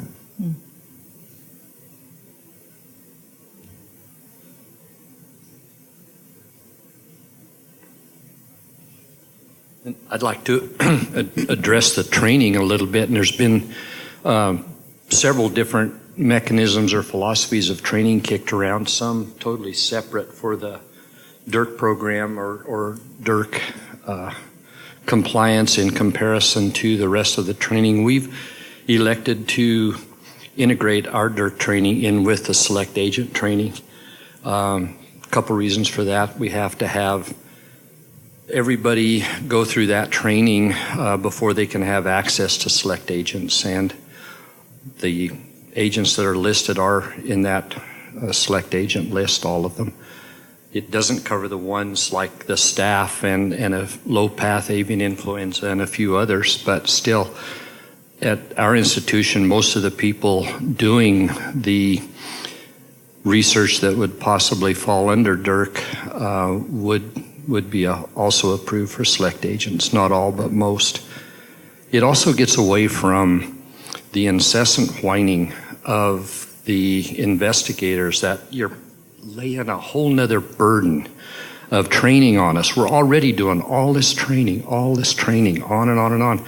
So I went back and, well, two things, whining. You know, you've heard this old story, walk a mile in my shoes. As a cowboy, I have applied that from a cowboy standpoint. I'll walk a mile in your boots. And there's two advantages. One, you're a mile away and you can't hear them whining anymore. And two, I've got their boots. But I figured this out. And if you just took the DURC training all by itself, it is so far less than 1% of the time that people spend in the research labs in a year that it doesn't even hardly register. And even by putting it onto the select agent training and incorporating all of that as one package, the first year, first time a person goes into not just our select agent BSL-3s, but any of our BSL-3 labs, we've got a huge group of TB researchers, other BSL-3s, arthropod-borne, insect-borne viruses, as well as select agents. And it takes a person a day and a half, if they're a novice, to go through our mock BSL-3 training. If they're a veteran, they've got some background, it probably takes at the most 6 hours. If there's 3 or so people going through it, takes maybe 8 hours. So if you then go to the next year, the training, the refreshment training is essentially all online. And that'll take them an hour and a half or an hour, depends on how fast they go through. There's different segments. So again, we're looking at somewhere between 1/4 of people's time. And if we go back to Daniel Perez's situation and other people's comments on a culture of safety, not just biosafety, but the overall culture, to me that is a tiny, tiny investment. And we're not really establishing this culture until people buy into the concept that we're not just doing the training to get to the end, to take the quiz and flip through it as fast as we can and go on with life. We're doing this because there are some benefits in the lab efficiency and in the lab reproducibility of the research that we do. And safety is an added benefit, definitely an added benefit to all of this. So I really like your situation too. I don't know, is every PI at Georgia married to a biosafety officer? I don't think that model's going to work every place, but that was a great one. Listen, my wife has several husbands. But the biosafety group definitely is an advocate of the research and of the safety and helps people. You know, they should be a reference. They shouldn't be that dreaded people that show up to tell us what we're doing wrong. That's you know, goes back to your 7 deadly sins. You know, there's different ways of looking at all of this, and having been a researcher for way longer than I've been a biosafety officer, still I think that there's that interaction between all of the different safety groups and the research community that really needs to be fostered. As Lou's going up to the mic, I'll just say, yes, I think the marriage of, you know, scientists and biosafety professionals is, you know, an excellent model for relationship building that we should all consider. I have to say that it doesn't show up, for example, in Match.com. There is no... Maybe it should. Maybe you can start a new website, matching PIs with biosafety people. I actually wanted to pick up. I was happy that we heard a little bit about this, about negative pushback from PIs and talking about, you know, why we have to do this over and over and over again. And because over the 2 days, I've heard generally mostly positive remarks, both from the institutional representatives and the PI, that they generally welcome these things. So I was just wondering whether this is just because either people are being polite or we have a selection of people that are already attuned to these issues, because I haven't heard a whole lot of adversarial stuff, but having been on the IBC myself, grant you, more than 15 years ago, I certainly had plenty of pushback, because I used to go on personal lab visits to this is mainly back then just IBC and NIH guidelines and biosafety and laboratories and all that. But I had a lot of pushback when I insisted that the PI be there, at least for the first time I visited them. And I personally went on all the visits, both from members of the IBC, why do we have to do this, and also from the people, the PIs. But my main conclusion was that people really needed that. And eventually I saw it kind of break down. So I was wondering whether you know, there might be a positive aspect of some of these new regulations and just general awareness that people are just becoming more aware of that this is something they should be doing and it's worth thinking about. So I was just opening it up, I guess, of the general perspective, because I know that we still have a lot of PIs that go through the motion, so to speak, and I think it's really, really important. It's one of the most important aspects of all of this is that we have an educated consumer and an educated institution, so you can kind of balance those things. I was wondering if we might come back to the question that I raised at the end of the last session about whether the other people on the panel or others in the audience had any suggestions for how they'd like to see the DURC review sort of adjusted or modified, or what they'd like to see done to try and address these two concerns that were raised about researchers sort of shying away from certain areas or international competitiveness being affected negatively, or picking up on Rachel's point, the fact that the private sector is not subject to any of these requirements. Thank you.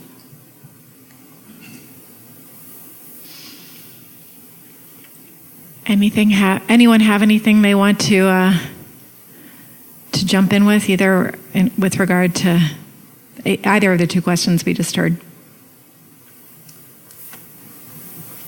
Well, with regard to the second question, I think it will be ideal to have ways to have expedited review for particular protocols, either because they are very related to already existing protocols or existing proposals, so they are small amendments of a existing approved response with a risk management plan that is already in place, or because it's about whether the experiment, it's about whether deciding whether the experiment is or not of DURC, the case of a concern, and it's very clear according from what has been experienced in the past that is not. So somehow expedited reviews that allow them for reviewing, for example, we heard from Balaji, took him 4 months before to get approval.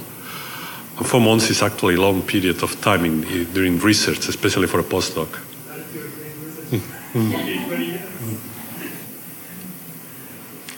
George Anderson. As a representative from one of the national labs, in this case the Department of Energy, and the same would apply for the Department of Defense, when you're talking about shying away from certain research, I think some of that research will be picked up by the national laboratories because the laboratories are actually set up for not only doing the unclassified but the classified research. And so there's that gray area that's in between. And so I see that a lot of this research could be picked up by the national laboratories. The other part I will mention that even the national laboratories are constrained that a lot of this dual-use research, if it involves postdocs, even some of the national laboratories are reticent to use postdocs on these projects because if the work as it develops becomes DURC, and you have to put in mitigation plans that would actually affect the publication, then you're actually hurting these young scientists who really need to publish. And so again, even at the national laboratories, there can be issues about having young staff on some of these research projects that you'd really like because they're just coming out of universities. They're some of the youngest and brightest that you would like to develop, especially to work on national security projects. So while there is I think a space for some of this research in the national laboratories, even the national laboratories, I think are going to be constrained in how to carry out some of this research. Joe Canabracchi, I would just speak to the last part of the question about non-federally funded work.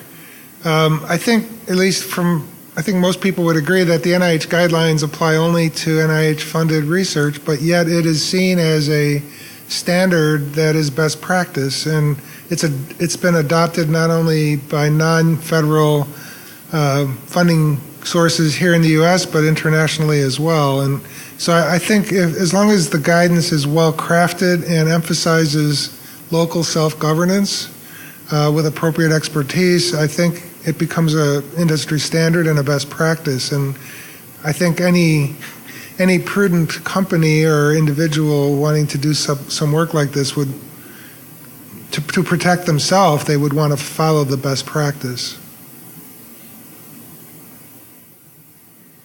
So I'm interested in hearing, I think, a little bit more about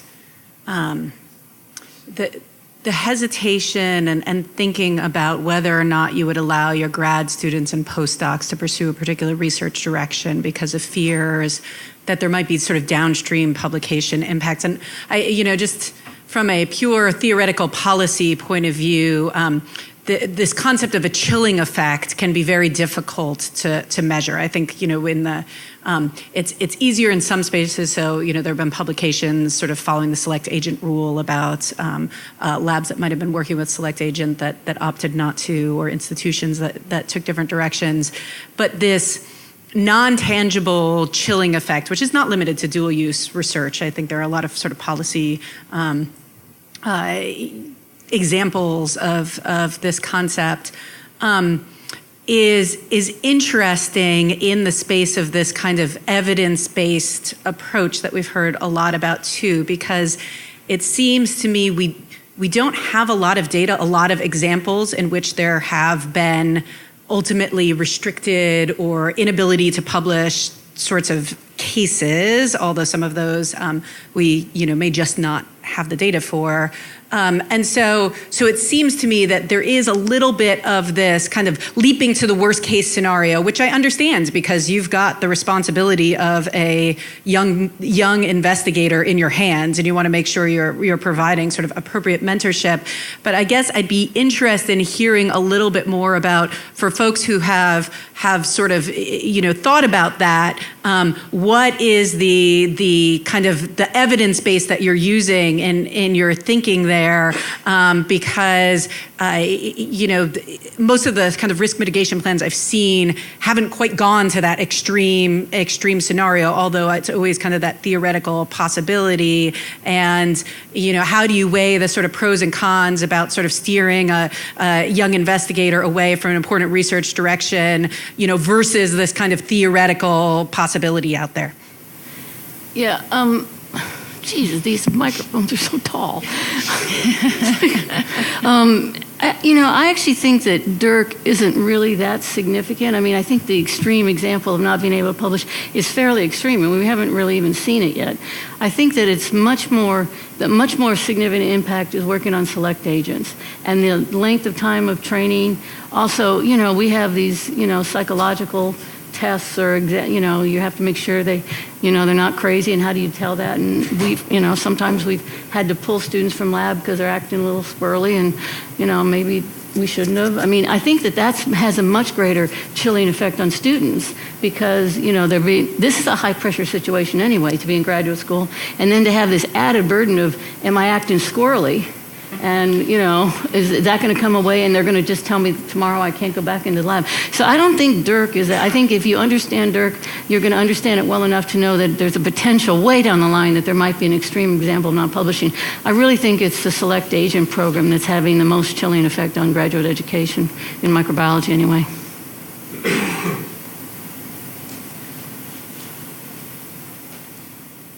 Any other people want to comment on that? Yeah, so I mean, I think the main thing that I just want to make sure we have time to do here is, if other people have things that they want to share about either best practices they've learned in implementing the policy, changes they had to make, ideas about ways to share resources, amongst yourselves, because again, that's part of what the goal of the discussion here today is, or any other take-homes that, you'd like to be able to share before we kind of go to our conclusion of this. I guess I just want to throw it out there to see if anyone else has anything in those categories that they wanted to comment on before we move on. I'll just bring up one other comment that you asked about the companion guide. And there's potential, I think, for some confusion. Yesterday, there was a discussion about a in silico computational experiment that was not allowed to go on by a subcontractor. And on page 25 of the guide, the new version of the guide that we all have, it talks about those experiments that are exempt. And it talks about in silico experiments, computational experiments. And so it lists a number of those. And that sort of runs against, if you read the actual DURC policy where it talks about information in general. And so I think there can be some confusion between the policy when it talks about dual use as far as information goes. And then when you get to something like a computational project or these in silico projects or the other things that are excluded, how does that exclusion apply versus the general statements in the policy where it talks about protecting information that could be used as dual use research of concern? Thanks for raising that. But yes, you're right. Right now, in the guide, it does list. I know that was a topic of conversation, so I want to make sure everyone's sort of aware that there is an expansion on that issue. But thank you for the comment.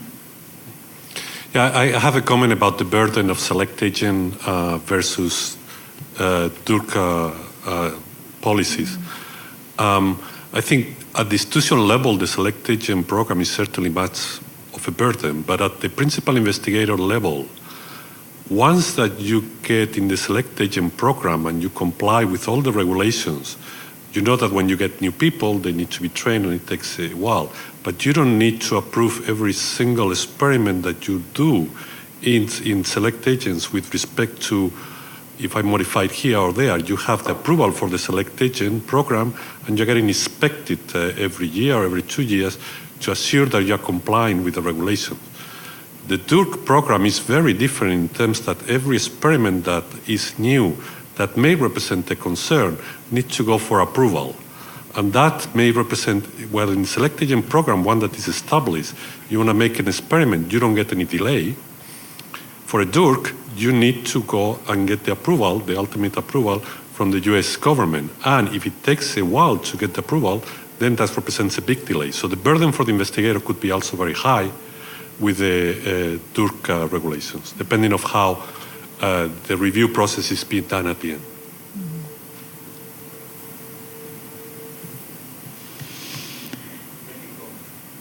Yeah. So, like I mentioned yesterday, yeah, it is really tall. Like I mentioned yesterday, some of these, the concern part of DURC implies some level of fear. And I don't think that sometimes we use all the evidence that we have to draft policies.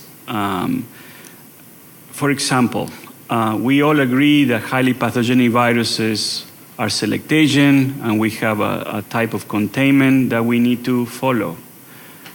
But in Europe, for example, for many, many years, researchers use highly pathogenic avian influenza under BSL-2 level, and there hasn't been any outbreak coming from a lab of working with fowl plague known back then in Europe, in poultry, which is the species that is, the natural host of these viruses. So we're not considering that into account. With respect to the question about how this can delay, like Adolfo said, the process of going through DURC and finally either getting it blessed and funded, and then continue with your research, takes a significant amount of time that sometimes, that's a luxury that we don't have. And my concern on the overall picture is that we are not developing the critical mass that we need in the future to deal with with pathogens of high consequences to both agriculture or humans. And so, again, because the DURC, the C component, is partially based on fear, we're not letting some of the facts, the scientific facts, to weigh into that decision. And again, that's a personal opinion. I give you one example. We have the 2009 pandemic virus. That virus, antigenically, is very similar to the 1918 influenza virus. So we basically have antibodies against the 1918 virus right now. We're all protected against the 1918. But the 1918 is still an HHS select agent. It kind of doesn't make any sense, is that right? But we have the science that shows that the 2009 and the 1918 are very similar antigenically. So, the 1918 becomes non-consequential to humans. But like I said yesterday, in 40 years from now, that seasonal H1N1 that was circulating, nobody will have antibodies against that virus.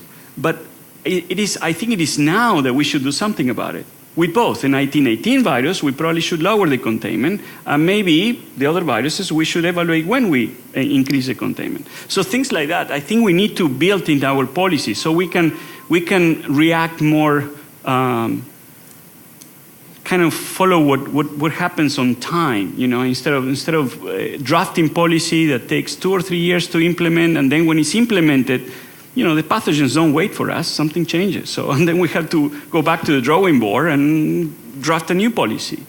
And this is just, I've been too serious, so I will say something.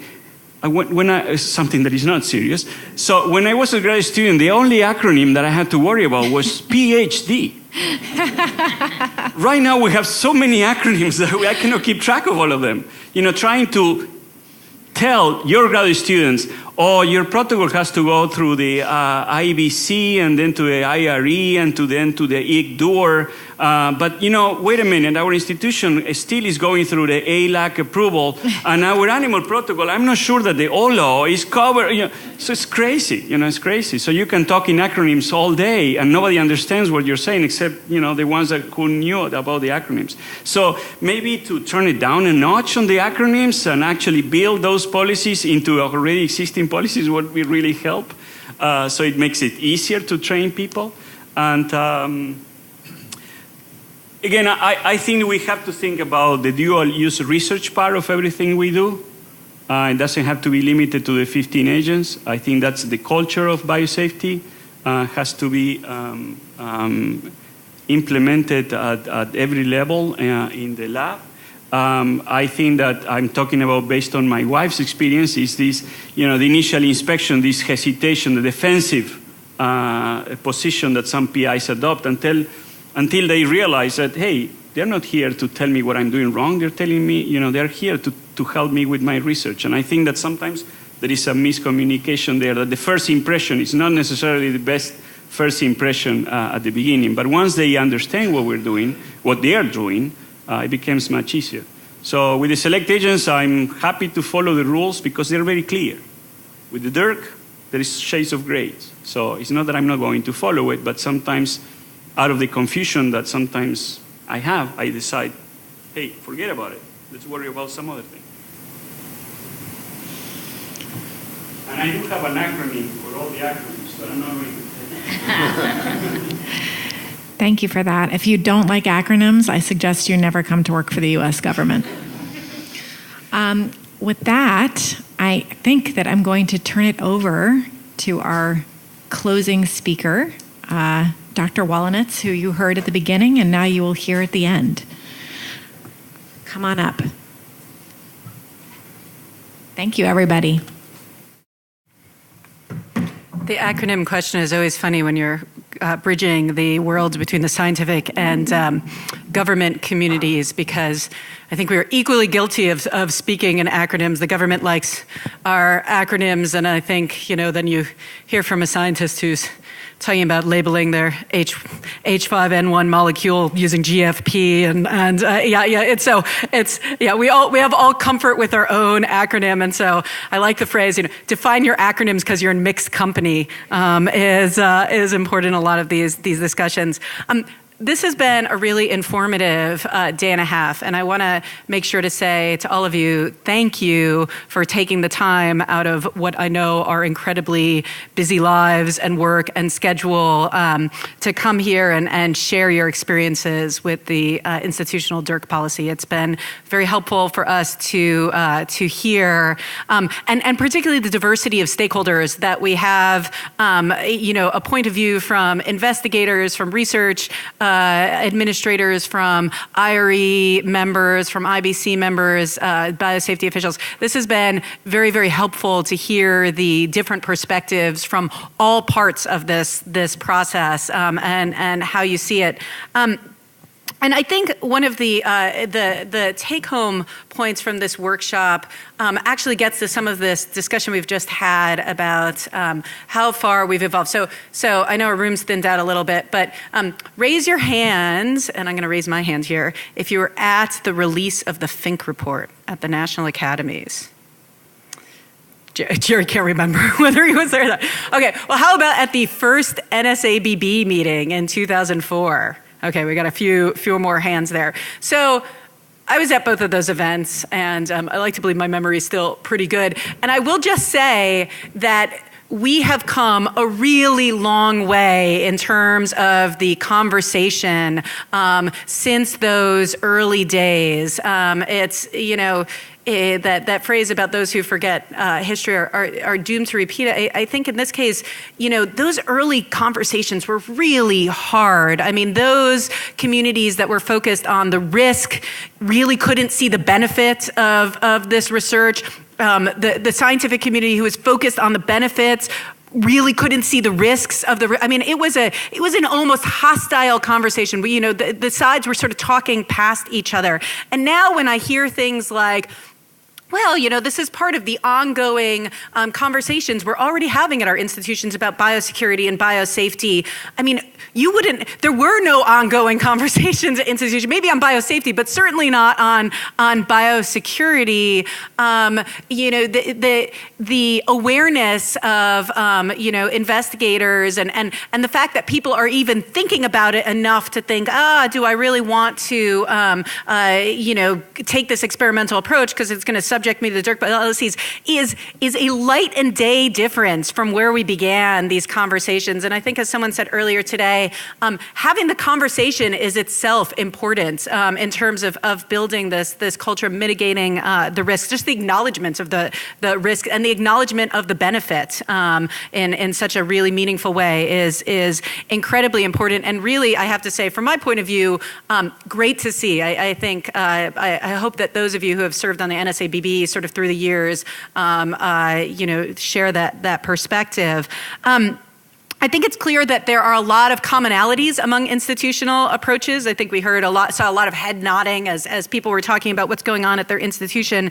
But there are some notable differences too, which I think actually brought a lot of value to the discussion. And I think we need to think about how do we continue to share those best practices or possible different approaches in a meaningful way.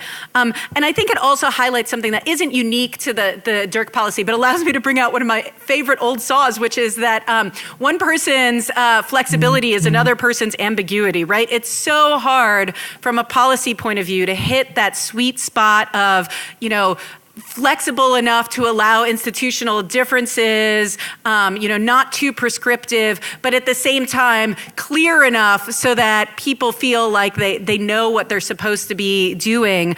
And also that isn't so prescriptive that it doesn't allow the oversight system to keep up with the evolution of the science and understanding. And as someone who actually puts pen to paper or fingers over keyboard, to try to write those sorts of policies, that is such a hard balance to strike. And so we really appreciate, I think, the feedback on that. It's been useful to hear from a variety of institutions with both size differences and focus difference and hear how you've utilized the flexibility within the policy or found confusion in that flexibility. I mean, clearly we saw a learning curve in terms of the implementation of the policy. I think we heard a lot about that at the 2015 workshop. And so it's kind of nice to have the bookend of this workshop to hear how opportunities for additional guidance, training, clarification that have come along have allowed establishment of what feels like generally functional systems for managing DURC, that this has been largely manageable with the caveat that we, of course, have heard some challenges here. We really appreciate the input on the companion guide. It sounds like it has been useful, at least in helping people think through, what is not dual-use research, what's dual-use research but not DURC, what is DURC. And it's been good to hear, actually, about the not always literal marriages of the biosafety and the research community. It sounds like these policies have brought opportunities at the institutional level for those conversations to occur, which I think overall is a good thing. It's also been good to hear the introduction of biosecurity into some of these conversations that may have previously been limited to biosafety. It's been, I think one of the things we've heard is that institutions have done a good job of leveraging sort of existing personnel and expertise in setting up their systems, but we do need to think about over time the burden that might be in place based on your research portfolio, based on how we think about the scope of this, based on how you choose to define the scope of this at your own institution.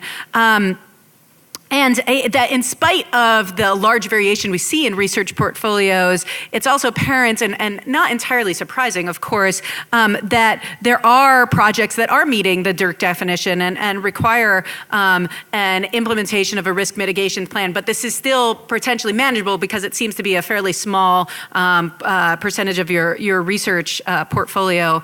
One of the most interesting things I think we've heard today and in previous conversations is the variability of institutional approaches on their IRE, who's making up their IRE, what kinds of members you're putting on. It's interesting to hear that how people are utilizing existing committees, whether it's your IBC or getting your IACUC involved, and also the types of people you're putting on your IRE and how that's working for you. Again, I think we'll have to think through how do we facilitate sharing of those experiences in ways that are so that you can help each other think through these and what works for your institution. It was also interesting to hear how institutions are interpreting the scope, that some are really limiting it strictly to the sort of 15x7 matrix of the policy itself. Other institutions, depending on sort of the scope of their own research portfolio, are expanding beyond that. I have no doubt we will continue to have these discussions about scope, and it's been really helpful to hear those points of view. So what happens next, is always the question I hear after these. So, great, you had that workshop. What happens next? I mean, I think I anticipate there's going to be an ongoing dialogue about these issues. We are really committed in supporting life sciences research at all of your institutions and making sure that such research is safe and secure in its conduct. And I think it's important for us to continue to engage with you as stakeholders and hear how this is working in a real way on the ground, because it helps our thinking, going forward if we are ever to approach additional policy evolutions. If there are additional comments that you think about afterwards, and if you have additional questions, there's resources in your folders that connects you with the agencies. We are always happy to hear from you at any time, and hopefully you will continue to let us know your perspective on the policy and implementation going forward. So let me close by saying thank you again and wishing you safe travels home. We hope that you have actually found this dialogue useful as well, that it's been helpful to hear from each other and be able to interact with those of us in government. I'll mention that very logistical, but the video from this workshop, an archive videocast, materials, it's all going to be available online, and we'll send you a note when that is available so you can access it. And as Jessica mentioned, we've got a take-home gift in the form of the updated companion guide to add to your carry-on luggage going home, or you can find the online version in the next couple of days when we put it on the website. So with that, I'm going to set you free, and thanks again, and look forward to continuing this conversation. Bye-bye.